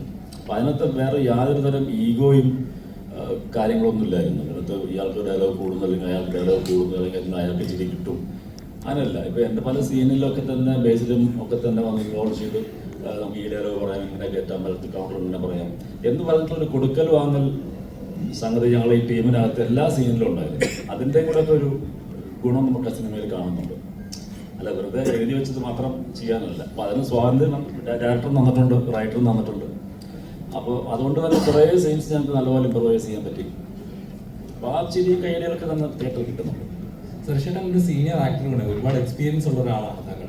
അപ്പം ശരിക്കും പറഞ്ഞാൽ സർക്കാസം എന്ന് പറയുന്നത് വലിയൊരു പണ്ട് തൊട്ടേ നമ്മൾ കണ്ടുവരുന്ന വലിയ ധൈര്യമായിട്ട് നമുക്ക് പറയാം, അത് കേൾക്കുന്ന ആളും ആ ലെവലിൽ തന്നെ അക്സെപ്റ്റ് ചെയ്യും എന്നൊരു വിശ്വാസത്തിൽ വരും. പക്ഷെ ഇന്നത്തെ ഒരു കാലത്ത് ഒന്നും ഇന്ത്യ പോലും അത് എന്തായിരിക്കും ചിന്തിക്കുന്നത്, വേദനിപ്പിക്കുമോ, അയാൾ അത് തിരിച്ചെങ്ങനെയായിരിക്കും എടുക്കുന്നത് ചിന്തിച്ചിട്ട് വേണം നമ്മൾ എഴുതാനായിട്ട്. ശരിക്കും ഇങ്ങനെ സബ്ജക്റ്റ് കേട്ട സമയത്ത് എങ്ങനെ തോന്നിയിരുന്നു, ഇതെങ്ങനെയാണ് എടുക്കും, വർക്കൗട്ട് ആവുമോ, നെഗറ്റീവായിട്ട്? ഇതിനകത്ത് ഇപ്പോൾ ആരെയും വേദനിപ്പിക്കുന്ന സംഭവങ്ങളൊന്നും തന്നെ ഇതിൽ ഉണ്ടായിട്ടില്ല. എവിടെയും ഒരു സ്ഥലത്ത് പോലും ഉണ്ടായിട്ടില്ല. നമ്മൾ അങ്ങനെ ആരും വേദനിപ്പിക്കാൻ ഉദ്ദേശിച്ചിട്ടില്ല. ഇതൊരു എന്റർടൈനർ അത്രയും. ഫൈറ്റിന്റെ ഇടയിൽ ബേസിലിന് കുറച്ച് ഇടി കിട്ടിയപ്പോഴാണ് ശരിക്കും വേദനിച്ചത്. അല്ലാതെ സിനിമയിൽ സ്ക്രിപ്റ്റിലൂടെ നമ്മൾ ആരെയും വേദനിപ്പിക്കാനോ അല്ലെങ്കിൽ അങ്ങനത്തെ സബ്ജക്റ്റ് അല്ലല്ലോ ഇത്. ഇങ്ങനെ കുറെ ഉണ്ടാക്കി വെച്ചിട്ടുള്ള ഒരു കാർട്ടൂൺ ക്യാരക്ടേഴ്സാണ്, അത്രയേ ഉള്ളൂ. സുരേഷേട്ടൻ സോഷ്യൽ മീഡിയയിൽ കൺവിൻസി സ്റ്റാർ എന്ന് പറഞ്ഞിട്ട് ഒത്തിരി വൈറലായിരുന്നല്ലോ. അതിനുശേഷം ഇങ്ങനെ ഒരു കോമഡി റോളിലേക്ക് മറ്റുള്ളവർ ഡയറക്ടേഴ്സ് വിളിക്കാൻ അതൊരു കാരണമായിട്ടുണ്ടോ? അതിന് മുമ്പും അതായത് ഈ സിനിമയിൽ പ്രൊമോഷൻ ഉപയോഗിക്കാൻ വേണ്ടിയിട്ട് ഞങ്ങൾ ഈ സ്ക്രിപ്റ്റിൽ നിന്ന് ഞങ്ങൾ പ്ലാൻ ചെയ്ത ഞങ്ങളുടെ പ്രൊപ്പഗാൻഡയാണ് ഇതിനു മുമ്പ് ഇതുപോലെ മുഴുനീള സിനിമയില് കോമഡി ക്യാരക്ടറുടെ സുരേഷ് അങ്ങനെ വന്നിട്ടില്ല. അതെ, അത് ഈ സിനിമയിൽ അത് ഉപകാരപ്പെട്ടിട്ടുണ്ടോ എന്നാണ് ചോദിച്ചത്. ഇല്ല, എനിക്കതിന്റെ തുടക്കം എനിക്കിപ്പോൾ ഞാൻ പറഞ്ഞില്ല, ഇതില് ഒരു ബസ് കണ്ടക്ടർ, ബസ് ഡ്രൈവറുടെ ഒരു വേഷം എന്നെ കണ്ടിട്ട് വേറൊരാളിങ്ങനെ ഒരു ബസ് ഡ്രൈവറുടെ വേഷത്തിൽ വിളിക്കുന്ന എനിക്ക് തോന്നുന്നില്ല. ഞാൻ ആലോചിച്ചപ്പോൾ എനിക്ക് തോന്നുന്നത് ഞങ്ങൾ നടികർ എന്ന ഒരു സിനിമയിലായിരുന്നു ഞാൻ ടോവിയൊക്കെ കൂടുതൽ അടുക്കുന്ന ഒരു സമയം. ടോവിയാണ് ഇതിൻ്റെ പ്രൊഡ്യൂസർ. ചിലപ്പോൾ അങ്ങനെ ഒരു ക്യാരക്ടർ ലിസ്റ്റ് വന്നപ്പോഴത്തേക്കും ചിലപ്പോൾ ഒരു സജഷൻ പറഞ്ഞിട്ടുണ്ടായിരിക്കണം, അതിനെ സംവിധായകനും ഓക്കെ പറഞ്ഞിട്ടുണ്ടായിരിക്കണം, അങ്ങനെയായിരിക്കും. അല്ലാതെ ഇപ്പോൾ അതായത് സുരേഷ് ചേട്ടനെ ഞാനും പേഴ്സണലി പരിചയപ്പെടുന്ന ഒരു 2 കൊല്ലമൊക്കെ ആയിട്ടുള്ള ഞങ്ങൾ പേഴ്സണലി ഒരുമിച്ച് അത്രയും സമയം ചെലവഴിച്ചിട്ടൊക്കെ ഈ നടികറിനും കുറച്ച് മുമ്പ് നമ്മളങ്ങനെ ആണ് ഞങ്ങൾ പരിചയപ്പെട്ടതും സമയം സ്പെൻഡ് ഒക്കെ ചെയ്തിട്ടുള്ളത്. അപ്പൊ എനിക്ക് പേഴ്സണലി എൻ്റെ എക്സ്പീരിയൻസ് എന്ന് വെച്ചാൽ നമ്മൾ ഈ സിനിമയിൽ കാണുന്ന സുരേഷ് ചേട്ടനെ അല്ല, അല്ലെങ്കിൽ സുരേഷ് ചേട്ടനെ അങ്ങനെ ഒരു സ്റ്റീരിയോ ടൈപ്പ് ചെയ്തിട്ടുണ്ടെന്ന് തോന്നുന്നു പലപ്പോഴും. ഈ പറഞ്ഞ പോലെ കൺവിൻസിങ് സ്റ്റാർ എന്ന് പറഞ്ഞിട്ടും അല്ലെങ്കിൽ എന്തെങ്കിലും വില്ലൻ വേഷങ്ങളിലോ ചതിക്കുന്ന ആളായിട്ടോ അങ്ങനെയൊക്കെ കുറെ നമ്മൾ കണ്ടിട്ടുണ്ട്. പക്ഷെ നേരെ വിപരീതമാണ് പുള്ളി. ശരിക്കും ഒരുമിച്ച് നമ്മൾ സംസാരിക്കുന്ന സമയത്ത് അങ്ങനത്തെ ഒരു സീരിയസ് ആയിട്ടുള്ള ഒരാളും അങ്ങനത്തെ ആളുമല്ല. നമുക്ക് എല്ലാവർക്കും കൂടുതൽ സമയം സ്പെൻഡ് ചെയ്യാനായിട്ട് ഭയങ്കര ഇഷ്ടമുള്ള ആളാണ് സുരേഷ് ചേട്ടൻ. തങ്കക്കുടമാണെന്നാണ് ഞങ്ങൾ അങ്ങോട്ടും ഇങ്ങോട്ടും സുരേഷ് ചേട്ടനെ പറ്റി പറയുമ്പോൾ പൂക്കിയാണ്. അത് ഒരാളോട് നമുക്ക് അങ്ങനെ ഒരു ഇഷ്ടം തോന്നുന്നത് വെച്ചാൽ അവരോട് സമയം സ്പെൻഡ് ചെയ്യുമ്പോൾ ഒരു നെഗറ്റിവിറ്റിക്കും അവിടെ യാതൊരു സ്ഥാനവുമില്ല. ഇതുവരെ സുരേഷ് ചേട്ടൻ ആരെയെങ്കിലും പറ്റി മോശപ്പെട്ട കാര്യങ്ങൾ പറയുന്നതോ ആരെയെങ്കിലും കുറ്റം പറയുന്നതോ അങ്ങനത്തെ ഒരു രീതിയിലുള്ളൊരു വികാരഭരിതമായിട്ട് അങ്ങനെ സംസാരിക്കുന്നതോ ഒന്നും ഞാൻ കണ്ടിട്ടില്ല. എല്ലാ കാര്യങ്ങളും ഭയങ്കര ലൈറ്റ് ആയിട്ടും അതിൻ്റെ ഒരു ഹ്യൂമർ സൈഡിൽ വരുന്നത്. അതിപ്പോൾ ഏത് പ്രായത്തിലുള്ള ആൾക്കാരുടെ കൂടെ വേണമെങ്കിലും ഇരുന്ന് ചില്ല് ചെയ്യാവുന്ന പോലത്തെ അങ്ങനത്തെ ഒരു ആളാണ് സുരേഷ് ചേട്ടൻ. പക്ഷെ ആ ഒരു സുരേഷ് ചേട്ടൻ്റെ ആ ഒരു സൈഡ് ഇത്രയും കാലമായിട്ട് എന്തുകൊണ്ടാണ് എക്സ്പ്ലോർ ചെയ്യപ്പെടാത്തത് എന്നുള്ളതാണ് ഞാൻ പുള്ളിനെ പരിചയപ്പെട്ടപ്പോൾ മുതൽ ചിന്തിച്ചിട്ടുള്ളത്. നടികർ ചെയ്യുന്ന സമയത്തും ഞങ്ങൾ ചിന്തിച്ചിട്ടുള്ളത് എന്തുകൊണ്ട് ഇത്രയും കാലമായിട്ടും അത് എക്സ്പ്ലോർ ചെയ്യപ്പെട്ടിട്ടില്ല എന്നുള്ളതാണ്. അപ്പൊ ഈ ക്യാരക്ടറിന് ജിക്കു എന്ന് പറയുന്നത് റൊപ്പിന്ന് ഇറക്കിയിട്ട് വേണം അത് എക്സ്പ്ലോർ ചെയ്യാനായിട്ട്. അപ്പോൾ ജിക്കു എന്നുള്ളൊരു ക്യാരക്ടർ വന്നപ്പോൾ അതിൽ സുരേഷ് ചേട്ടൻ എന്നുള്ളൊരു ഓപ്ഷൻ വന്നപ്പോൾ നമുക്ക് ആർക്കും അതിനകത്ത് യാതൊരു ഡൗട്ടും ഉണ്ടായിരുന്നില്ല. ഒരു പ്രൊഡ്യൂസർ എന്ന നില ചോദിക്കണം. അപ്പോൾ ഒരു പ്രൊഡ്യൂസർ ആകുമ്പോൾ ഒരു സിനിമയിലെ എല്ലാ ഭാഗങ്ങളും നോക്കണമല്ലോ. ഇപ്പൊ എവിടെ നിന്നൊക്കെ ഒരു കാരണം നേട്ടങ്ങളെക്കാളും എവിടെ നിന്നൊക്കെ അടി വരുന്നതായിരിക്കും ആദ്യം ചിന്തിക്കുന്നത്. അപ്പം ഇതിനകത്ത് നാഗസൈനേന്ദ്രയുടെ ഒരു ഫോട്ടോ കാണിച്ചിട്ടുണ്ട്. കാരണം കഴിഞ്ഞിട്ട് തന്നെ ഒപ്പം സിനിമയിൽ നടന്ന ഒരു ഇഷ്യൂസ് അറിയാമല്ലോ. അപ്പം അതിനെ പെർമിഷൻ എടുത്തിട്ടുണ്ടായിരുന്നോ? പെർമിഷൻ എടുക്കാതെ എങ്ങനെയാണ് അവരുടെ ശബ്ദം ഈ സിനിമയിൽ വരുന്നത്? അത് അവര് തന്നെ നമുക്ക് സിജു ചെന്ന് കഥ പറഞ്ഞ് മനസ്സിലാക്കി അവരുടെ അനുവാദത്തോടെ തന്നെയാണ് നമ്മൾ ഈ സിനിമയിലെ ഫോട്ടോ ഉപയോഗിച്ചിട്ടുള്ളതും അതിനകത്തുള്ള ആ ശബ്ദം കേൾക്കുന്നത്. അത് അവര് തന്നെ ഡബ് ചെയ്തിരിക്കുന്നതാണ്. വളരെ അല്ലേ? അല്ല, ചോദിക്കാൻ പറ്റില്ല. ഇതേ ആള് തന്നെ നേരത്തെ ഒരു പറഞ്ഞിട്ടുണ്ടായിരുന്നോ? സത്യം പറ. ഞാൻ കണ്ടില്ല. ട്രെയിലർ മാത്രം കണ്ടിട്ടുള്ളൂ. ചോദിക്കാൻ കാരണം ഇതേ ആള് തന്നെ മറ്റൊരു സിനിമയിലെ ശബ്ദം ഉപയോഗിച്ച് പരാതി കൊടുത്തിട്ടുണ്ടായിരുന്നു. അതുകൊണ്ടാണ് ചോദിച്ചത്. നമ്മള് ഒരു പ്രൊഡ്യൂസറായിട്ട് ചിന്തിക്കുമ്പോൾ എന്നുള്ളത് മാത്രമല്ല, എങ്ങനെ ചിന്തിച്ചാലും ഒരാളുടെ അനുവാദമില്ലാതെ അവരുടെ ശബ്ദമോ രൂപമോ ഉപയോഗിക്കുന്നത് ഒരു ശരിയായ കാര്യമല്ലല്ലോ. അപ്പൊ നമുക്ക് ഇതിനകത്ത് എന്തൊക്കെ ഇത് മാത്രമല്ല ഒരുപാട് കാര്യങ്ങൾക്ക് നമുക്ക് അങ്ങനത്തെ പെർമിഷൻസും റൈറ്റ്സും ഒക്കെ അക്വയർ ചെയ്യേണ്ടി വന്നിരുന്നു. അതൊക്കെ ചെയ്തിട്ട് തന്നെയാണ് നമ്മളത് ചെയ്തിരിക്കുന്നത്. അല്ലാതെ ചെയ്യുന്നത് ഒരു എത്തിക്കലി റോങ് ആയത് കാരണം കൊണ്ട്. പിന്നെന്താ വെച്ചാൽ ഞങ്ങൾക്ക് ഇപ്പൊ സിജു ആദ്യം പറഞ്ഞ സമയത്ത് ഇത് എങ്ങനെയായിരിക്കും ഒന്നും നമുക്കറിയില്ലായിരുന്നു. പക്ഷെ നമ്മളിങ്ങനെ ഒരു ആവശ്യമായിട്ട് ചെന്നപ്പോൾ കൃത്യമായിട്ട് കാര്യങ്ങൾ നേരെ പോകും. അത്രേ ഉള്ളൂ. Very simple. നമുക്ക് അങ്ങനെ എന്താ പറയുക, ഈ സിനിമയ്ക്ക് അങ്ങനെ ഒരു സൗണ്ട് കൊണ്ട് മാത്രം ആ പ്രസൻസ് ആ ഫോട്ടോ കാണിക്കുമ്പോൾ മുതൽ പിന്നെ ആ ക്യാരക്ടർ അതിലുണ്ടായിട്ടുള്ള ആ ഹ്യൂമർ എന്ന് പറയുന്നത് ത്രൂ ഔട്ട് സിനിമയിലും ഉണ്ട്. അത് നമുക്ക് വേറെ ആരുടെയെങ്കിലും ശബ്ദം വെച്ച് അത് അച്ചീവ് ചെയ്യാൻ പറ്റുമായിരുന്നു എന്ന് ചോദിച്ചാൽ എനിക്കറിയില്ല. ഇത് തന്നെയാണ് അതിന്റെ റൈറ്റ് പരിപാടി.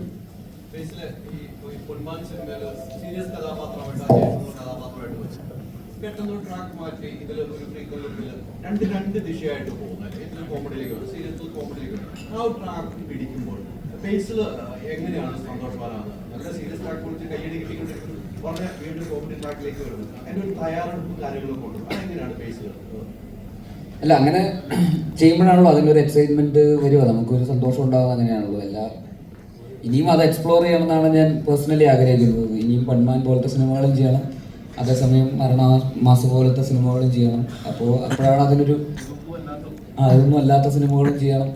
അപ്പോൾ അതെല്ലാം കൂടെ ഒരു മിക്സ് ഓഫ് എല്ലാം വരുമ്പോഴാണല്ലോ നമുക്കും ചെയ്യുന്ന ഇല്ലെങ്കിൽ ഇതൊരു മോണോട്ടോണസ് ഇതായിട്ട് മാത്രം നിൽക്കുമല്ലോ, ഒരേപോലെ തന്നെ എന്നുള്ള രീതിയിൽ നമുക്കും അത് ബോറടിക്കാൻ തുടങ്ങുമല്ലോ, കാണുന്നവർക്കും അത് ബുദ്ധിമുട്ടാകും. അപ്പോൾ അതുകൊണ്ട് പറ്റുന്ന പോലെയൊക്കെ നമുക്ക് പറ്റാവുന്ന പോലെയൊക്കെ ശ്രമിക്കുക. അത് അത്തരത്തിലുള്ള വെറൈറ്റീസ് വരുന്നവർക്കും കൊണ്ടുവരാനുള്ളൊരു മോട്ടിവേഷനും കൂടെ ആണല്ലോ. ഇപ്പോൾ പൊന്മാൻ കാണുമ്പോഴാണ് അവർക്ക് ഓക്കെ ഇയാൾക്ക് ഇങ്ങനത്തെ റോളുകൾ ചെയ്യാൻ സ്കോപ്പ് ഉണ്ട്, അപ്പോൾ അങ്ങനത്തെ റോളുകൾ അവരും ആലോചിക്കുക. ഇല്ലെങ്കിൽ ചിലപ്പോൾ ഈ പറയുന്ന 100,000 നടയിലോ നുണക്കുഴിയോ മരണമാസം എന്നൊക്കെ പറയുന്ന പോലത്തെ റോളുകൾ മാത്രമായിരിക്കും ചിലപ്പോൾ വരിക. അപ്പോൾ നമ്മളും അത് എക്സ്പ്ലോർ ചെയ്യാൻ ഓപ്പൺ ആകുമ്പോഴാണ് അവരും ഓപ്പൺ ആവുള്ളൂ, ഓഡിയൻസും അതിനനുസരിച്ചിട്ട് എക്സൈറ്റഡ് ആവുകയുള്ളൂ. ഇതെല്ലാം ഒരു ആർട്ടിസ്റ്റിനെ സംബന്ധിച്ചിടത്തോളം എനിക്ക് തോന്നുന്നു വളരാനുള്ള പോസിബിലിറ്റീസ് ആണ്. എല്ലാവർക്കും അങ്ങനെ തന്നെയാണ്. ഒരു ഡയറക്ടറാണെങ്കിലും നമ്മൾ ടെക്നീഷ്യൻ എന്നുള്ള രീതിയിൽ പല രീതിയിലുള്ള എക്സ്പെരിമെൻറ്റുകൾ ചെയ്യുമ്പോഴാണല്ലോ, പല രീതിയിലുള്ള ഓപ്ഷൻസ് ട്രൈ ചെയ്യുമ്പോഴാണല്ലോ നമ്മളും വളരുക. അല്ലെങ്കിൽ ഒരേപോലത്തെ കംഫർട്ട് സോണിൽ തന്നെ അകത്ത് തന്നെ നിന്ന് പോകുമല്ലോ. തീർച്ചയായിട്ടും രണ്ടും വേണമെന്ന് എനിക്ക് തോന്നുന്നു, എല്ലാം വേണമെന്ന് എനിക്ക് തോന്നുന്നു.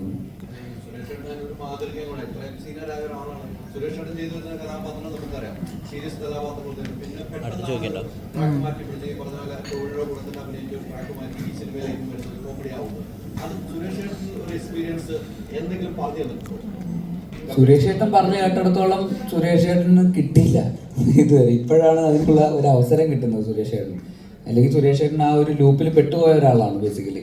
അതേപോലത്തെ റോളുകൾ ടൈപ്പ് കാസ്റ്റ് ചെയ്യപ്പെടുക, ഇങ്ങനൊരു തന്നെ കുറച്ച് കഥയൊക്കെ പറയുന്നുണ്ട്, അത് നിങ്ങൾ വേണമെങ്കിൽ പറഞ്ഞു. അപ്പോൾ ഇങ്ങനത്തെ ഒരു സീനുണ്ട്, അപ്പോൾ അതിനൊരാളെ വിളിക്കണം, അതിനൊരു എക്സ്പേർട്ടായിട്ടുള്ള ഉത്തരവാദിത്തത്തോടെ ചെയ്തു കൊടുക്കപ്പെടുന്ന ഒരാൾ വേണം എന്ന് അവർക്ക് തോന്നിക്കഴിഞ്ഞാൽ അപ്പം തന്നെ സുരേഷ് ഏട്ടനെ വിളിക്കും, കോട്ടൊക്കെ ഇടിപ്പിച്ച് വന്ന് പറ്റിക്കുക, ഒരു ചതി ചെറിയൊരു ചതി. അപ്പോൾ അതപ്പോൾ അങ്ങനെ പിന്നെ അത് ആദ്യം അങ്ങനെ ഒരു ഇതിലേക്ക് പോയി. പിന്നെ ഇപ്പോഴാണ് സുരേഷ് ഏട്ടൻ 2.0 റിവീൽ ആകപ്പെടുന്നത്. അപ്പോൾ ഇനി അങ്ങോട്ട് സുരേഷ് ഏട്ടന് എല്ലാ തരത്തിലുള്ള റോളുകളും വരും എന്ന് തന്നെയാണ് ഞാൻ വിശ്വസിക്കുന്നത്. കോമഡിയും പ്രോപ്പർ ക്യാരക്ടർ റോൾസും അല്ലാത്ത ഈ പറയുന്ന കുറച്ച് വില്ലനി ആയിട്ടുള്ള റോൾസും എല്ലാം ഇനി വരാനുള്ള ഓപ്പർച്യൂണിറ്റി ഇനി വാതിൽ മലർക്കെ തുറന്നു നടക്കുകയാണെന്നാണ് എനിക്ക് തോന്നുന്നത്. ബേസിലിൻ്റെ അടുത്ത പടത്തിൽ നല്ലൊരു വേഷം ചെയ്യുന്നുണ്ട് ഞാൻ. അത് ഇവിടെ വെച്ച് റിവീൽ ചെയ്യാൻ അതൊരു ബാധ്യതയും എന്തെങ്കിലും തരും, അത് പറയാൻ പറ്റില്ല. പിന്നെ മെസ്സേജ് വാട്സപ്പിൽ അയച്ചത്. ഒന്നുമില്ല, ഒരു സീസണിൽ സ്ഥിരമായിട്ട് ബലാത്സംഗം ആ പരിപാടിയൊക്കെ ആയിരുന്നു. ഞാനിങ്ങനെ ആലോചിക്കും എന്തിനാ ഇന്ന് വെക്കുന്നത് സ്ഥിരമായിട്ട്. അങ്ങനെ ഏതോ ഒരു നമ്മുടെ നന്ദിനി എന്ന് പറഞ്ഞ നമ്മുടെ ഒരു നായിക ഉണ്ടായിരുന്നല്ലോ പണ്ട്, നമ്മുടെ കരുമാടിക്കുട്ടനുള്ള നായിക, അതിലും ബലാത്സംഗം പരിപാടി ഉണ്ടായിരുന്നു. അത് കഴിഞ്ഞ് 3 പടം അടുപ്പിച്ച് ഞാനായിരുന്നു. 3ാമത്തെ സിനിമ എത്തിയപ്പോൾ അവർ വെച്ചു ഇതിലും നിങ്ങളാണോ? അപ്പോൾ ഞാൻ പറഞ്ഞു ഇവിടെ ചിലപ്പോൾ അധികം ആൾക്കാർക്ക് അറിയില്ലായിരിക്കാം, അതുകൊണ്ട് നമുക്ക് പെട്ടെന്ന് അധികം തേക്ക് പോകാതെ പെട്ടെന്ന് പണി തീർക്കാൻ എന്ന് പറഞ്ഞൊരു 3-4 പടം അടുപ്പിച്ച് ഞാൻ അവരുടെ കൂടെ ഉണ്ടായിട്ടുണ്ട്. അപ്പൊ അതൊക്കെ പ്രത്യേകിച്ച് ഇപ്പൊ ഇയാളെ കണ്ടു കഴിഞ്ഞാൽ ഇയാൾ നല്ല വിലാസത്തിന്റെ പേരിനായിരിക്കും, അങ്ങനെ ഒന്നും തന്നെ കണ്ട അതൊന്നും ആയിരിക്കില്ല. പക്ഷെ അങ്ങനെ ഒരു ട്രെൻഡ് ഒരു സമയത്ത് അങ്ങനെ ഒരു ത്രൂട്ട് അതന്നെയായിരുന്നു. മാറി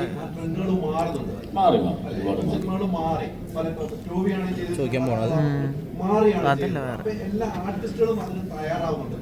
ചില ആർട്ടിസ്റ്റുകൾക്ക് ചില ഡയറക്ടർ ഭയക്കുന്നുണ്ട്, അവരെ കൊണ്ട് ഈ മാറി എടുപ്പിക്കാൻ കഴിയുമെന്ന് ഭയപ്പെടുന്ന ഡയറക്ടർമാരുണ്ട്. അതെ, ആർട്ടിസ്റ്റ് തയ്യാറാണെന്ന് മാത്രമല്ല, ഓഡിയൻസ് അക്സെപ്റ്റ് ചെയ്യുന്നുണ്ട് എന്നുള്ളതാണ് എൻ്റെ ഏറ്റവും വലിയ പോയിന്റ്. പണ്ടും എല്ലാ ആർട്ടിസ്റ്റിനും ആഗ്രഹം ഉണ്ടായിരിക്കും, പക്ഷെ ഒരു ഓഡിയൻസ് ഇയാൾ അക്സെപ്റ്റ് ചെയ്യുമോ എന്നുള്ളൊരു പേടി കാരണം പ്രൊഡ്യൂസർ അല്ലെങ്കിൽ ഡയറക്ടർ സമ്മതിക്കുന്നതായിരിക്കും. അതായിരിക്കും അങ്ങനെ സ്ഥിരം വില്ലൻ അല്ലെങ്കിൽ സ്ഥിരം ഫൈറ്റ് എന്നൊക്കെ പറഞ്ഞിട്ട് അങ്ങനെ തന്നെ മാറിപ്പോകുന്ന അതുകൊണ്ടായിരിക്കും. അങ്ങനെ ശ്രമിച്ചിട്ടുണ്ട്. ഈ ടൈപ്പ് കാസ്റ്റ് ആവുന്നത് ഒരു പക്ഷേ ഡയറക്ടർക്ക് ഒരു വില്ലൻ ക്യാരക്ടറെ കണ്ടുപിടിക്കാൻ ഒത്തിരി എഫേർട്ട് എടുക്കാൻ പറ്റാത്തതുകൊണ്ടാണോ, അതോ ഇയാൾ തന്നെ മതി, അതാകുമ്പോൾ എനിക്ക് അധികം എഫേർട്ട് എടുക്കണ്ടല്ലോ എന്ന് എഴുതിയിട്ടാണോ ഒരാളെ തന്നെ എപ്പോഴും കണ്ടിന്യൂസ് ആയിട്ട് വിളിക്കുന്നത്? അതാണത്, ഓഡിയൻസിന്റെ അക്സെപ്റ്റൻസി ഉണ്ട് ഇവർക്കുണ്ട് എന്നുള്ളത് കൊണ്ടായിരിക്കാം. ഞങ്ങൾ ജോണി ആന്റണിയുടെ ഒരു പടം തുളുപ്പ് കൊല്ലാനാണ് തോന്നുന്നു. അതിൽ അഭിനയിക്കുന്ന സമയത്ത് പട്ടണത്തിൽ ഭൂതം രാജൻ പി ദേവും ഞാനൊക്കെ ഉണ്ടായിരുന്നത്. അപ്പോൾ ഞങ്ങൾ നല്ല രീതിയിൽ കാണിച്ചുകൊണ്ടിരിക്കുകയാണ്. ഏതോ ഒരു സീനിലാണ് ഞങ്ങൾ ഒരു വില്ലൻ ഷെയ്ഡിലേക്ക് ക്യാരക്ടേഴ്സ് മാറുന്നത്. അപ്പോൾ ജോണിയോട് ചോദിച്ചു, ജോണി അപ്പോൾ ഈ സീനിലായിരിക്കും ഓഡിയൻസ് അറിയുന്നത് ഞങ്ങളായിരിക്കും ഇതിൻ്റെ പുറകിൽ നിന്നല്ലേ? അപ്പോൾ ജോണി പറഞ്ഞത് ഞാൻ ശ്രമിച്ചുകൊണ്ടിരിക്കുകയാണ്, നിങ്ങളെ കാണിക്കാൻ പറ്റുന്ന അറിയില്ല, ഞാൻ ഇതുവരെ എങ്ങനെയും എത്തിക്കാൻ പറ്റും, ശ്രമിച്ചു നോക്കാൻ എന്ന് പറയുന്ന പോലെ ഓരോരുത്തർക്ക് ഓരോ ഇമേജ് ഉണ്ടല്ലോ. ഇപ്പൊ അതൊക്കെ മാറി വരുന്നു. ഇപ്പൊ ഓഡിയൻസ് എല്ലാ ടൈപ്പ് ക്യാരക്ടേഴ്സ് അക്സെപ്റ്റ് ചെയ്യുന്നുണ്ട്. ഓക്കെ, ടൊവിനോ, ഇപ്പോൾ മരണമാസ് ഒരു വലിയ വിജയമായ ആവുകയാണെങ്കിൽ മമ്മൂക്ക ആസിഫിൽക്ക് റോളക്സ് കൊടുത്ത പോലെ ബേസിലിന് എന്തെങ്കിലും കൊടുക്കാമോ?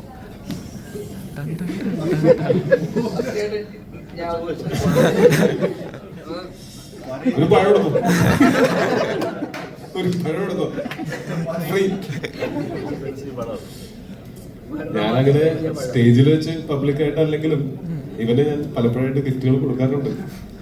ഇനി ഞാൻ ഗിഫ്റ്റ് വരുമ്പോ നിങ്ങളെ വിളിച്ച് പറയുന്നതായിരിക്കും. ഇവന്റെ അടുത്ത് വന്ന് ഇവന്റെ പെർഫ്യൂം ഒന്ന് കൊടുത്തു നോക്കൂ. അതാര് ഗിഫ്റ്റ് തന്നടാ? അതായത് ഞാൻ ഇവന്റെ അടുത്ത് ഞാൻ വെറുതെ ഇങ്ങനെ പറഞ്ഞു, അതായത് ഈ ഗൾഫിലൊക്കെ ഉള്ള നമ്മുടെ സുഹൃത്തുക്കളുണ്ടെങ്കിൽ അവർ വരുമ്പോൾ ഞാൻ ചോദിക്കും അവിടെ പെർഫ്യൂമിനൊക്കെ എന്താ വില എന്ന് ചോദിച്ചു കഴിഞ്ഞാൽ അവർ നമുക്കൊരു പെർഫ്യൂമൊക്കെ മേടിച്ചോണ്ട് വരും എന്ന് ഞാൻ ഇവരുടെ അടുത്ത് പറഞ്ഞു. പിന്നത്തെ ആഴ്ച ഞാൻ ദുബായിക്ക് ഏതോ പടത്തിന്റെ ARMന്റെ പ്രൊമോഷന് പോകാൻ സമയത്ത് ഇവൻ അവിടെ പെർഫ്യൂമിനൊക്കെ എന്തായിരിക്കും വില മേടിച്ചു കൊടുത്തതാണ്. ഞാനാണ് ഇവന്റെ സാമ്പത്തിക ഉപദേഷ്ടാവ്. അത് എനിക്ക് തന്നെ പിന്നീട് പലപ്പോഴും പണിയായിട്ട് തിരിച്ചടിയായിട്ട് വന്നിട്ടുണ്ട്. ഈ പടത്തിൽ ഉൾപ്പെടെ എനിക്ക് തിരിച്ചടിയായിട്ട് വന്നിട്ടുണ്ട്. ടോവിനോ ഇപ്പം സിനിമകളെല്ലാം സോറി പ്രദർശിപ്പിച്ചുകൊണ്ടിരിക്കുന്നത്, പക്ഷെ UAE-ലും സൗദിയിലും ഇത് പ്രദർശിപ്പിക്കുന്നില്ലായിരുന്നു. അതിന്റെ UAE-ലുണ്ട്, കുവൈറ്റിൽ ഇത് വാർത്ത വന്നാലും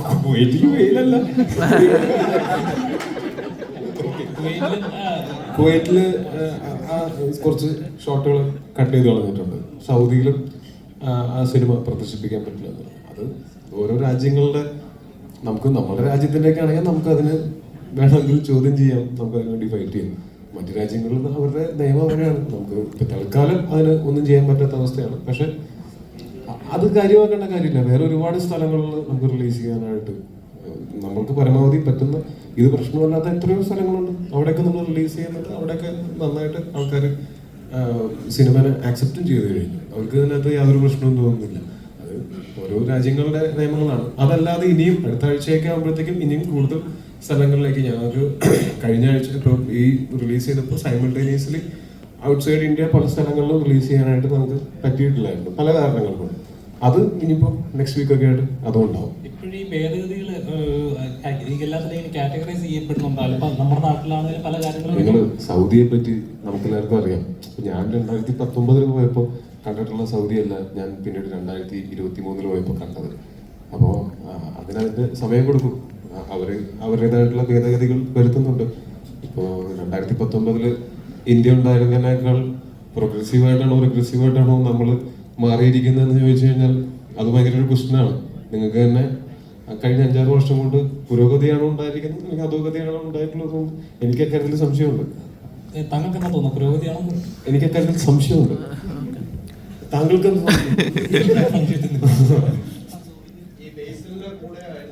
ആരും ഇവിടെ എന്ത് പറഞ്ഞ, ആരെക്കായിരുന്നു അഭിപ്രായ വ്യത്യാസമുള്ളത്? അധോഗതിയാണെന്ന് പറഞ്ഞ ആരും ഉണ്ടല്ലോ ഇവിടെ, ഞാൻ കേട്ടു.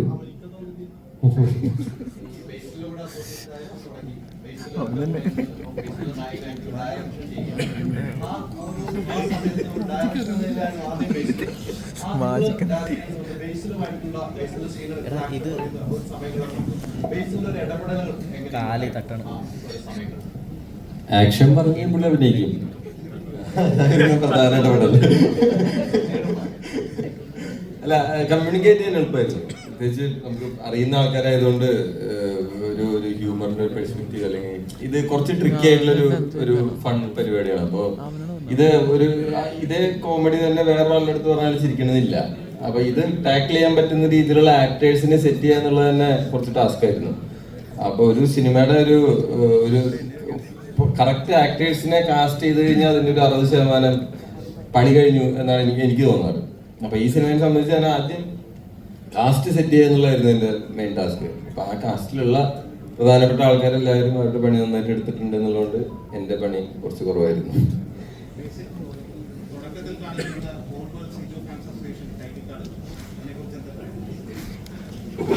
ഞങ്ങൾക്ക് ആർക്കും അതിനെ പറ്റി ഒന്നും പറയാനില്ല. അത് ഞാൻ കണ്ടില്ല ആക്ച്വലി. ഞാൻ 5 മിനിറ്റ് ലേറ്റ് ആയിട്ടാണ് അതുകൊണ്ട് കാണാൻ. അല്ല, അതിന് തൊട്ട് മുമ്പ് ടോയ്ച്ചേട്ടനെ കാർഡ് വെക്കുന്നുണ്ട്. അത് കഴിഞ്ഞിട്ട് ഓൾ വേൾഡ് സിജുസണി ഫാൻസ് അസോസിയേഷൻ ഒന്നുകൂടെ ശ്രദ്ധിച്ച് അതിൻ്റെ താഴെ സെക്രട്ടറിയുടെ പേരുണ്ട്, പ്രസിഡന്റിന്റെ പേരുണ്ട്, ട്രഷറിയുടെ പേരുണ്ട്. ഇനി ആരെങ്കിലും കാണുമ്പോൾ ഒന്നുകൂടെ ശ്രദ്ധിച്ച് അത് കാണാൻ പറ്റും അത് ആരൊക്കെയാണ്. അപ്പോൾ കറക്റ്റായിട്ട് കിട്ടിക്കോളും.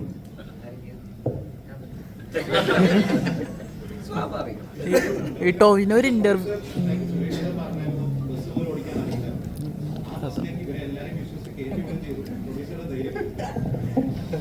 പ്രൊഡ്യൂസറുടെ ധൈര്യമല്ല, ഞങ്ങളുടെ ധൈര്യമാണ്. പ്രൊഡ്യൂസർ ഇവിടെ ഇല്ലല്ലോ. സുരേഷേട്ടന് ബസ് ഓടിക്കാൻ അറിയില്ല എന്ന് എനിക്കറിയില്ലായിരുന്നു.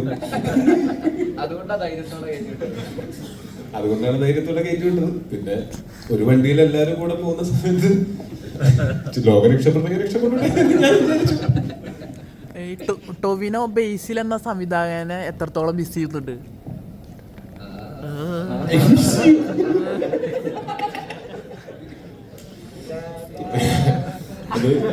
സീരിയസ് നോട്ട് ഞങ്ങൾ ഇതിനെ പറ്റി സംസാരിച്ചിട്ടുണ്ടായിരുന്നു.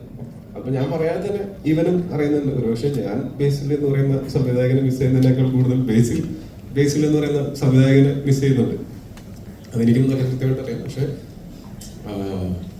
അങ്ങനെ തല്ലിപ്പഴിപ്പിക്കാൻ പറ്റില്ല. ആസ് എൻ ആക്ടർ ബേസിൽ നല്ല വൃത്തിയായിട്ട് അവന്റെ ജോലി ചെയ്തുകൊണ്ട് പോകുന്നുണ്ട്. ഇപ്പൊ ഞാൻ as a friend, as an audience, as A producer ഒക്കെ ഞാൻ നോക്കുന്ന സമയത്ത് വളരെ സാറ്റിസ്ഫൈങ് ആയിട്ടുള്ള ആക്ടിങ് പെർഫോമൻസസ് ബേസിലിന്റെ ഭാഗത്ത് നിന്ന് ഇഷ്ടംപോലെ ഉണ്ടാകുന്നുണ്ട്. കഴിഞ്ഞ ബേസിലിന്റെ സിനിമകളൊക്കെ കാണുമ്പോൾ മനസ്സിലാക്കാം. പക്ഷെ അതിനേക്കാൾ എനിക്ക് ഞങ്ങൾ തമ്മിലുള്ള കോൺവെർസേഷൻസ് നിന്ന് ഞാൻ മനസ്സിലാക്കിയിട്ടുള്ളത് ബേസിലിന് ആസ് എ ഡയറക്ടർ ഒരു സിനിമ ചെയ്യുമ്പോൾ ആണ് അതിനേക്കാൾ ഒരു ആസ് എൻ ആക്ടർ ഉള്ളതിനേക്കാൾ ഹൈ കിട്ടുന്നത്. അപ്പൊ ഞങ്ങൾ അതിന്റെ സംസാരിച്ചപ്പോൾ ഞാൻ ഇവരോട് പറഞ്ഞിട്ടുള്ളത് 3 വർഷം കൂടുമ്പോൾ ഒരു സിനിമ ഡയറക്റ്റ് ചെയ്യണം, പക്ഷെ അതുകൊണ്ട് അഭിനയം നിർത്തരുത് എന്നുള്ള അഭിപ്രായമാണ് എനിക്കുള്ളത്.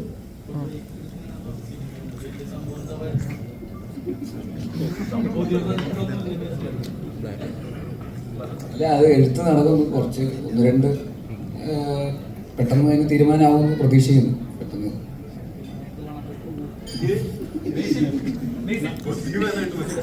വളരെ ബുദ്ധിമാനല്ലടാ. സൗദി ആ രാജ്യങ്ങളില് സ്വന്തം അഭിനയിച്ച സീൻ കട്ടായി പോയി എന്ന് പറയുമ്പോൾ എന്താണ് തോന്നിയത്? അല്ലെങ്കിൽ അത് വ്യക്തിപരമായിട്ട് ഒത്തിരി ഹേർട്ടാവുന്ന ഒരു ഞാൻ UAE-ലൊക്കെ സഞ്ചരിക്കുന്നതാണ്. പോകുന്നതിന് പ്രശ്നമില്ല. പോകുന്നതല്ല, ഐ മീൻ സിനിമയിൽ ഒരു പോർഷൻ വിഷമമുണ്ട്. എല്ലാവർക്കും ഉള്ളതുപോലെ തന്നെ എനിക്ക് വിഷമമുണ്ടായി. പ്രത്യേകിച്ച് സിനിമ സീൻ കട്ട് ചെയ്താലും എങ്കിലും ടെലികാസ്റ്റ് റിലീസ് ചെയ്യപ്പെടണമായിരുന്നു എന്നുള്ളതായിരുന്നു. സ്വാഭാവികമായിട്ടും ടോനോച്ചോല പറഞ്ഞതുപോലെ നമ്മൾ കുറച്ച് വർഷം കൂടെ കഴിഞ്ഞാൽ ഇത് മാറി ചിന്തിക്കുന്ന ഒരു അവസ്ഥയിലേക്ക് എത്തും. കാരണം വളരെ കുറച്ച് വർഷമായിട്ടുള്ള അവിടെ സ്ത്രീകൾക്ക് ഡ്രൈവിംഗ് ലൈസൻസ് കൊടുത്തു തുടങ്ങിയിട്ടുള്ളൂ. അപ്പം അതിനൊരു പുരോഗതി അല്ലെങ്കിൽ അതിന് മാറ്റമൊക്കെ സംഭവിക്കുന്ന പ്രതീക്ഷയുണ്ട്. എനിക്ക് തോന്നുന്നു മറ്റെല്ലാ സ്ഥലത്തും വലിയ പ്രശ്നമൊന്നും ഇല്ലാതെ തന്നെ കടന്നു പോകുന്നുണ്ട് നമ്മൾ.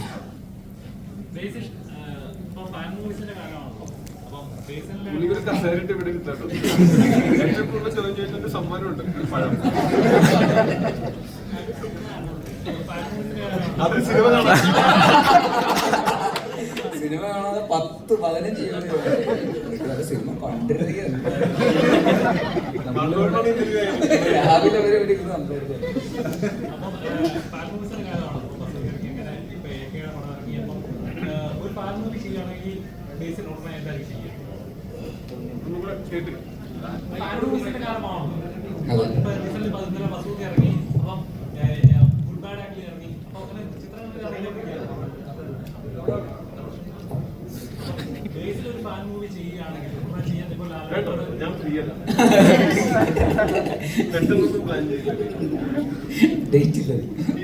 എനിക്കുമില്ല. ഇല്ല, ഒന്നും അങ്ങനെ അത് ഏതായിരിക്കും എന്നുള്ളത് ഞാൻ അനൗൺസ് ചെയ്യുമ്പോഴായിരിക്കും കുറച്ചുകൂടെ നല്ലതെന്ന് തോന്നി. ഇവിടെ നമ്മൾ സംസാരിക്കുന്നതിനേക്കാൾ പിന്നെ അങ്ങനെ ഒരു അങ്ങനെ ഒരു സിനിമ ചെയ്യുകയാണെങ്കിൽ തന്നെ അതിൻ്റെതായിട്ടുള്ള കഥയും കറക്റ്റായിട്ടുള്ള ആ രീതിയിലുള്ള ഒരു എലിവേഷനൊക്കെ ഉള്ള ഒരു സിനിമ തന്നെ ചെയ്യുമ്പോഴേ അതിനനുസരിച്ച് അത് ജസ്റ്റിഫൈഡ് ആവുള്ളൂ. ഇല്ലെങ്കിൽ ഒരു നെയിം സേക്ക് അങ്ങനെ ഒരു സിനിമ ചെയ്യുന്നൊരു അർത്ഥമില്ല.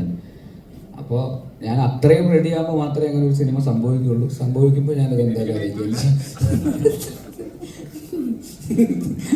അത് ഇതുവരെ ചെയ്തിട്ടില്ലാത്ത ഒരു നടനെ വെച്ചിട്ടായിരിക്കും എന്തായാലും, ഒരു സംശയമില്ല.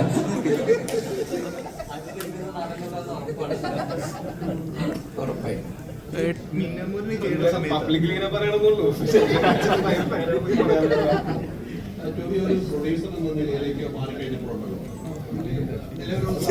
മാറിയിട്ടില്ല, അങ്ങനെ മാറ്റാൻ നോക്കണ്ട.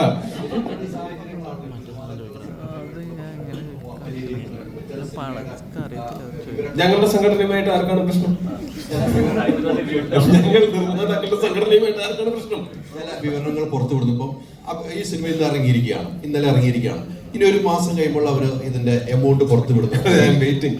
ആരെങ്കിലും കള്ളക്കണക്ക് നടത്തുന്നത് എനിക്ക് അങ്ങനെ അറിയാനായിട്ട് അങ്ങനത്തെ സംഭവങ്ങളൊക്കെ നടക്കുന്നത്. ഒരു ആക്ടറാണ്, ഇപ്പോൾ നിർമ്മാതാവായിട്ടുണ്ട്. അത്തരം ഒരു രീതി ഒരു സിനിമ നിർമ്മിക്കാൻ വരുന്നത്, ഇപ്പം ടോവി ഇവിടെ ഉള്ള ആൾ വരുന്നു, ഇപ്പൊ ടോവിയുടെ സിനിമ പുറത്ത് നിന്ന് ഒരാൾ നിർമ്മിക്കാൻ വരുമ്പോൾ ഈ സിനിമ മലയാള സിനിമയുള്ള പരാജയത്തിന്റെ കണക്കുകൾ അവതരിപ്പിക്കുമ്പോൾ ഒരു നിർമ്മാതാവ് സ്വയം മാറിപ്പോകുന്ന സാഹചര്യങ്ങൾ പല സിനിമയ്ക്കൂടെ സംഭവിച്ചിട്ടുണ്ട്. അത്തരം ഒരു രീതിയൊക്കെ ഇപ്പം നിർമ്മാതാവെന്ന നിലയിൽ തന്നെയാണ് ഞാൻ ചോദിക്കുന്നത്. അങ്ങനെ അത്തരം രീതിയൊക്കെ തുടർന്നു കഴിഞ്ഞാൽ ഈ സിനിമ മലയാള സിനിമയ്ക്ക് നഷ്ടങ്ങൾ ഉണ്ടാകുന്നത് പേഴ്സണലി എൻ്റെ അഭിപ്രായം കേട്ടോ, നഷ്ടങ്ങൾ ഉണ്ടാവുള്ളൂ, അതിന് പുരോഗതി ഒരിക്കലും ഉണ്ടാവില്ല. ആ രീതി എങ്ങനെയാണ് ടോവി കാണുന്നത്? നമുക്കത് ആരെയും പറഞ്ഞു മനസ്സിലാക്കാനോ അങ്ങനെ അത് പറഞ്ഞു നന്നാക്കാനോ ഒന്നും നമുക്ക് പറ്റില്ല. പക്ഷെ നമ്മളിതിന്റെ ഫാക്റ്റുകൾ നമ്മൾ ചിന്തിക്കുകയാണെങ്കിൽ, ഫാക്ട് ചെക്ക് ചെയ്യുകയാണെങ്കിൽ, കഴിഞ്ഞ കൊല്ലത്തെ 2024 മലയാള സിനിമയുടെ ഒരു സക്സസ് പെർസെൻറ്റേജ് എന്ന് പറയുന്നത് ഭയങ്കര കൂടുതലാണ് കമ്പയർഡ് ടു മറ്റു പല ഇൻഡസ്ട്രികൾ, അല്ലെങ്കിൽ കമ്പയർഡ് ടു ഇതിന്റെ മുൻ വർഷങ്ങളിലെ മലയാള സിനിമയുടെ ഒരു സക്സസ് പെർസെൻറ്റേജ് വെച്ച് നോക്കുമ്പോൾ. കാര്യം ഒരു 12% എന്നൊക്കെ പറയുന്നത് ഒരു വലിയ സക്സസ് പെർസെൻറ്റേജ് ആണെന്നാണ് ഇതിന്റെ കണക്കുകൾ പരിശോധിച്ചാൽ നമുക്ക് മനസ്സിലാകുന്നത്.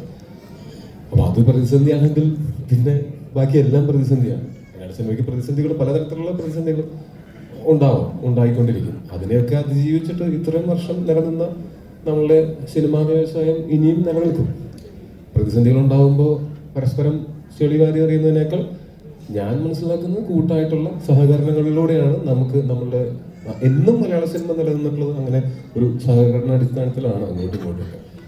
അത് തന്നെ തുടർന്ന് പോവുകയും നമ്മളെല്ലാം ഈ ഇൻഡസ്ട്രി അങ്ങനെ അന്യം നിന്ന് പോവുകയൊന്നുമില്ല. അങ്ങനെ കൂട്ടിയിടാനും പറ്റില്ല. ഇപ്പം ഞാൻ ഉൾപ്പെടെ, ഇവിടെ ഇരിക്കുന്ന എല്ലാവരും ഉൾപ്പെടെ ആരെയും സിനിമയ്ക്ക് ആവശ്യമില്ല, നമുക്കൊക്കെയാണ് സിനിമ ആവശ്യം. അപ്പോൾ നമ്മളൊക്കെ തുടർന്നും എത്രത്തോളം സഹകരിച്ച് എത്രത്തോളം ആത്മാർത്ഥമായിട്ട് വർക്ക് ചെയ്യാൻ പറ്റുമോ അതുപോലെ തന്നെയാണ് ഇനിയും തുടർന്നും വർക്ക് ചെയ്യാൻ പോകുന്നത്. ഇതിനകത്ത് ആരൊക്കെ എന്തൊക്കെ പറഞ്ഞാലും അൾട്ടിമേറ്റ് ആയിട്ട് നമുക്കൊക്കെ സിനിമയോടുള്ള സ്നേഹവും സിനിമ കണ്ടിട്ട് ആസ്വദിക്കുന്ന ആൾക്കാർക്ക് ഉണ്ടാവുന്ന ആ ഒരു സാറ്റിസ്ഫാക്ഷനും സന്തോഷവും, അത് മാത്രമാണ്. അതുള്ളിടത്തോളം കാലം എന്ത് പ്രതിസന്ധിയും തരണം ചെയ്യാവുന്നതേ ഉള്ളൂ. ടോവി അടുത്തതായിട്ട് പ്രശാന്ത് നീലിന്റെ പടത്തിൽ ജോയിൻ ചെയ്യാൻ പോകുന്ന റൂമേഴ്സ് വരുന്നുണ്ട്. അതിൽ എത്രത്തോളം സത്യമുണ്ട്? ഞാൻ അടുത്ത് ടൂർ പോകുമ്പോൾ ഇല്ല, അങ്ങനെ അടുത്ത് ജോയിൻ ചെയ്യാനായിട്ട് ഞാൻ എന്തായാലും ഒരു ജൂൺ വരെ ഞാനിപ്പോൾ സിനിമകളൊന്നും ഈ വർഷം ഞാൻ സിനിമകളൊന്നും അഭിനയിച്ചിട്ടില്ല.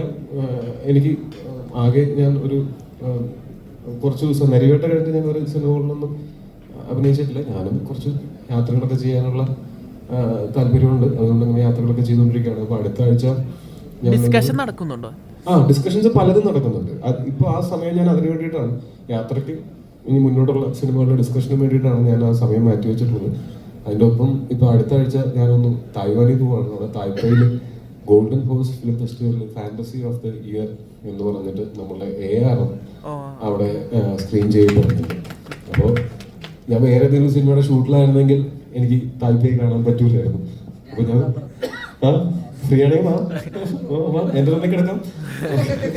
അപ്പൊ അങ്ങനെ അതിന് പോകുന്നുണ്ട്. അപ്പൊ അങ്ങനെ പിന്നെ ഫാമിലി ആയിട്ടൊക്കെ കൂടുതൽ സമയം സ്പെൻഡ് ചെയ്യാനായിട്ട്. മറ്റേത് ചേട്ടൻ ബാക്കിയുള്ള കാര്യങ്ങളൊക്കെ നോക്കിക്കൊള്ളുമായിരുന്നു. ഇപ്പൊ ചേട്ടൻ തിരക്കിലായതുകൊണ്ട് ഞാനാണ് വീട്ടില് പ്രധാനപ്പെട്ട കാര്യങ്ങളൊക്കെ നോക്കുന്നത്. ഞാനാണ് താരതമ്യേന തിരക്ക് കുറഞ്ഞ ആള് വീട്ടില്, ഗൃഹനാഥൻ. പക്ഷെ ഈ പറഞ്ഞ പോലെ ഇനി വരുന്ന സിനിമകള് ഒക്കെ എന്ന് വെച്ചാൽ അതിൻ്റെ സമയാസമയങ്ങളിൽ ഞാൻ അപ്ഡേറ്റുകൾ സോഷ്യൽ മീഡിയയിലൂടെയോ അല്ലെങ്കിൽ ഇതുപോലെ എപ്പോഴെങ്കിലും നമുക്കിരുന്ന് പങ്കുവയ്ക്കാം. ഇപ്പം എക്സ്ക്ലൂസീവ് ചോദിക്കുക, അപ്പൊ പിന്നെ അത് എക്സ്ക്ലൂസീവ് ആവില്ലല്ലോ. പള്ളിച്ചട്ടമ്പി ഉണ്ട്, അടുത്ത തുടങ്ങാൻ പോകുന്നത് പള്ളിച്ചട്ടമ്പിയാണ്.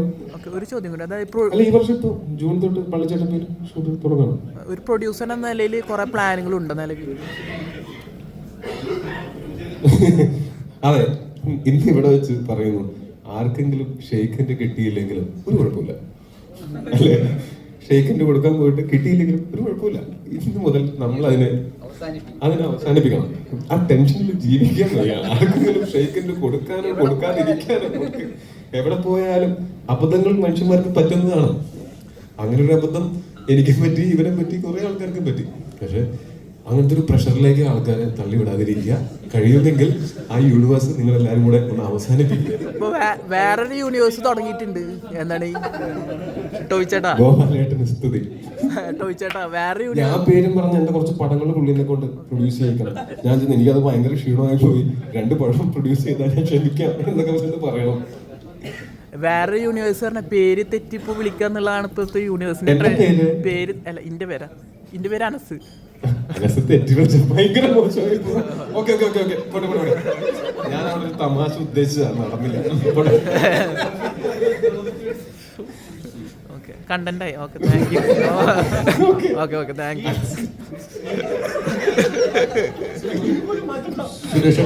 സുരേഷേട്ടാ ഒരു കാര്യം കൂടി ചോദിക്കാൻ വേണ്ടി, ഇപ്പം ഈ സിനിമകളിലൊക്കെ സെൻസർ ബോർഡിന് ഒരു ഇടപെടൽ, സീനിയറായ ഒരാളിനൊക്കെ വർഷങ്ങളായിട്ട് സിനിമ അഭിനയിച്ചുകൊണ്ടിരിക്കുകയാണ്. സെൻസർ ബോർഡിന് ഒരു ഇടപെടൽ കൃത്യമായി ചില സിനിമകൾക്ക് നടന്നു വരുന്നു. ഒരു ആവിഷ്കാര സ്വാതന്ത്ര്യം, ഒരു കലാകാരൻ്റെ ഒരു ആവിഷ്കാര സ്വാതന്ത്ര്യം, അല്ലെങ്കിൽ ഡയറക്ടറിൻ്റെ സ്ക്രിപ്റ്ററിൻ്റെ ഒക്കെ ആവിഷ്കാര സ്വാതന്ത്ര്യത്തിലേക്ക് ഒരു കടന്നുകയറ്റം വരുന്നു. ഇത്തരം ഒരു പ്രവണത മലയാള സിനിമ ഇപ്പം ടോയി പറഞ്ഞ പോലെ മലയാള സിനിമ ഏറ്റവും വിജയത്തിലൂടെ പോകുന്ന കാലഘട്ടത്തിലാണ് പോകുന്നത്. അത്തരം ഒരു പ്രവണത വരുമ്പോൾ എങ്ങനെയാണ് ഈ സിനിമയൊക്കെ മുന്നോട്ട് പോകാമെന്ന് ചിന്തിക്കേണ്ടതായിട്ട് വരില്ലേ? എന്തൊക്കെ പറയാ, വലിയ വലിയ കാര്യങ്ങളാണത്. എന്നെ കണ്ടാൽ വിദ്യാഭ്യാസം ഉണ്ടെന്ന് തോന്നുമെങ്കിലും അതൊന്നും അവിടെ കൈ വെച്ചിട്ട് നാളെ എൻ്റെ പടത്തെ പടം പോകുമ്പോൾ അവിടെ കട്ട് ചെയ്ത് മാറ്റുമല്ലോ. അത് വളരെ ഉത്തരവാദിത്തപ്പെട്ട ജോലിയുള്ള ഒരു സംഭവമല്ലേ. ഒരു കുറ്റം പറയാൻ പറ്റില്ല. സിനിമകൾ പല പ്രായക്കാർക്കും കാണാനുള്ളതാണല്ലേ. സോ പ്രായത്തിനുള്ള സെൻസറും കാര്യങ്ങളൊക്കെ എന്തായാലും വേണ്ടത് തന്നെയാണ്. അങ്ങനെ വെറുതെ അങ്ങോട്ട് നമ്മളെ വെട്ടിമാറ്റുക എന്ന് പറയുന്ന സംഭവമൊന്നും ഒരു പടത്തിനും ചെയ്തിട്ടില്ല എന്നാണ് എനിക്ക് തോന്നുന്നത്. അത് ആവശ്യമെന്ന് വെച്ചാൽ ആവശ്യമുള്ളത് തന്നെയാണ്. സെൻസർ കഴിഞ്ഞിട്ട് വീണ്ടും വെട്ടുന്ന രീതിയിലേക്ക് വരുന്നു. അതാണ് ഇവിടുത്തെ ഏറ്റവും വലിയ പ്രശ്നം. ശരിയായിട്ടുണ്ടാവില്ല. അത് നേരത്തെ അത് ഒരിക്കലും വെട്ടി ശരിയായിട്ടുണ്ടാവില്ല. അപ്പൊ ഒന്നര വെട്ടിയിട്ടുണ്ടാവും. ഈസി ആയിട്ട് കാണുവാണോ? സീരിയസ് കാണാൻ പറ്റുമോ? അത് സെൻട്രൽ ഗവൺമെന്റിന്റെ ഇതാണ്, സെൻട്രൽ ഗവൺമെന്റിന്റെ ഇതാണത്. EDF അയക്കുന്നു. ഞാനോ അത്ര നമുക്ക് അത് പേടി. അത് നടക്കട്ടെ, അത് സെൻസർ ചെയ്യട്ടെ. എത്ര നാൾ ചെയ്യുമല്ലേ നോക്കാം നമുക്ക്. മിന്നൽ മുരളി നടന്നുകൊണ്ടിരുന്നപ്പോൾ പ്രൊഡക്ഷൻ്റെ സൈഡിൽ നിന്ന് ഒത്തിരി പ്രഷർ ഉണ്ടായിരുന്നു എന്ന് പറഞ്ഞത് ഒരു ഇന്റർവ്യൂ പറഞ്ഞിട്ടുണ്ട്. അപ്പോൾ ഇപ്പോൾ ഇനി മിന്നൽ മുരളി 2 സംഭവിക്കുമ്പോൾ ഇപ്പോൾ ബേസിലായിട്ട് ഒരു ലീഡ് റോൾ ചെയ്യുന്ന ഒരു ഹീറോ ആണ്. ഇനി അങ്ങനെ രീതിയിലുള്ള പ്രഷറിലൂടെ ഒരു സിനിമ ചെയ്യാൻ അങ്ങനെ ഒരു പ്രൊഡക്ഷൻ സൈഡിൽ നിന്ന് പറയുകയാണെങ്കിൽ എന്തായിരിക്കും പറയാൻ അവരോട്? ഇല്ല, അങ്ങനെ പ്രഷർ ഉണ്ടാവുക എന്ന് പറഞ്ഞാൽ സ്വാഭാവികമായിട്ടുണ്ടാകുന്ന പ്രഷറാണ്. ഈ സിനിമയിലാണെങ്കിലും മരണമാസത്തിന് ശിവപ്രസാദിന് പ്രഷർ ഉണ്ടായിരുന്നു എന്ന് ചോദിച്ചാൽ ശിവപ്രസാദ് പ്രഷർ ഉണ്ടായിരുന്നേ പറയുള്ളൂ.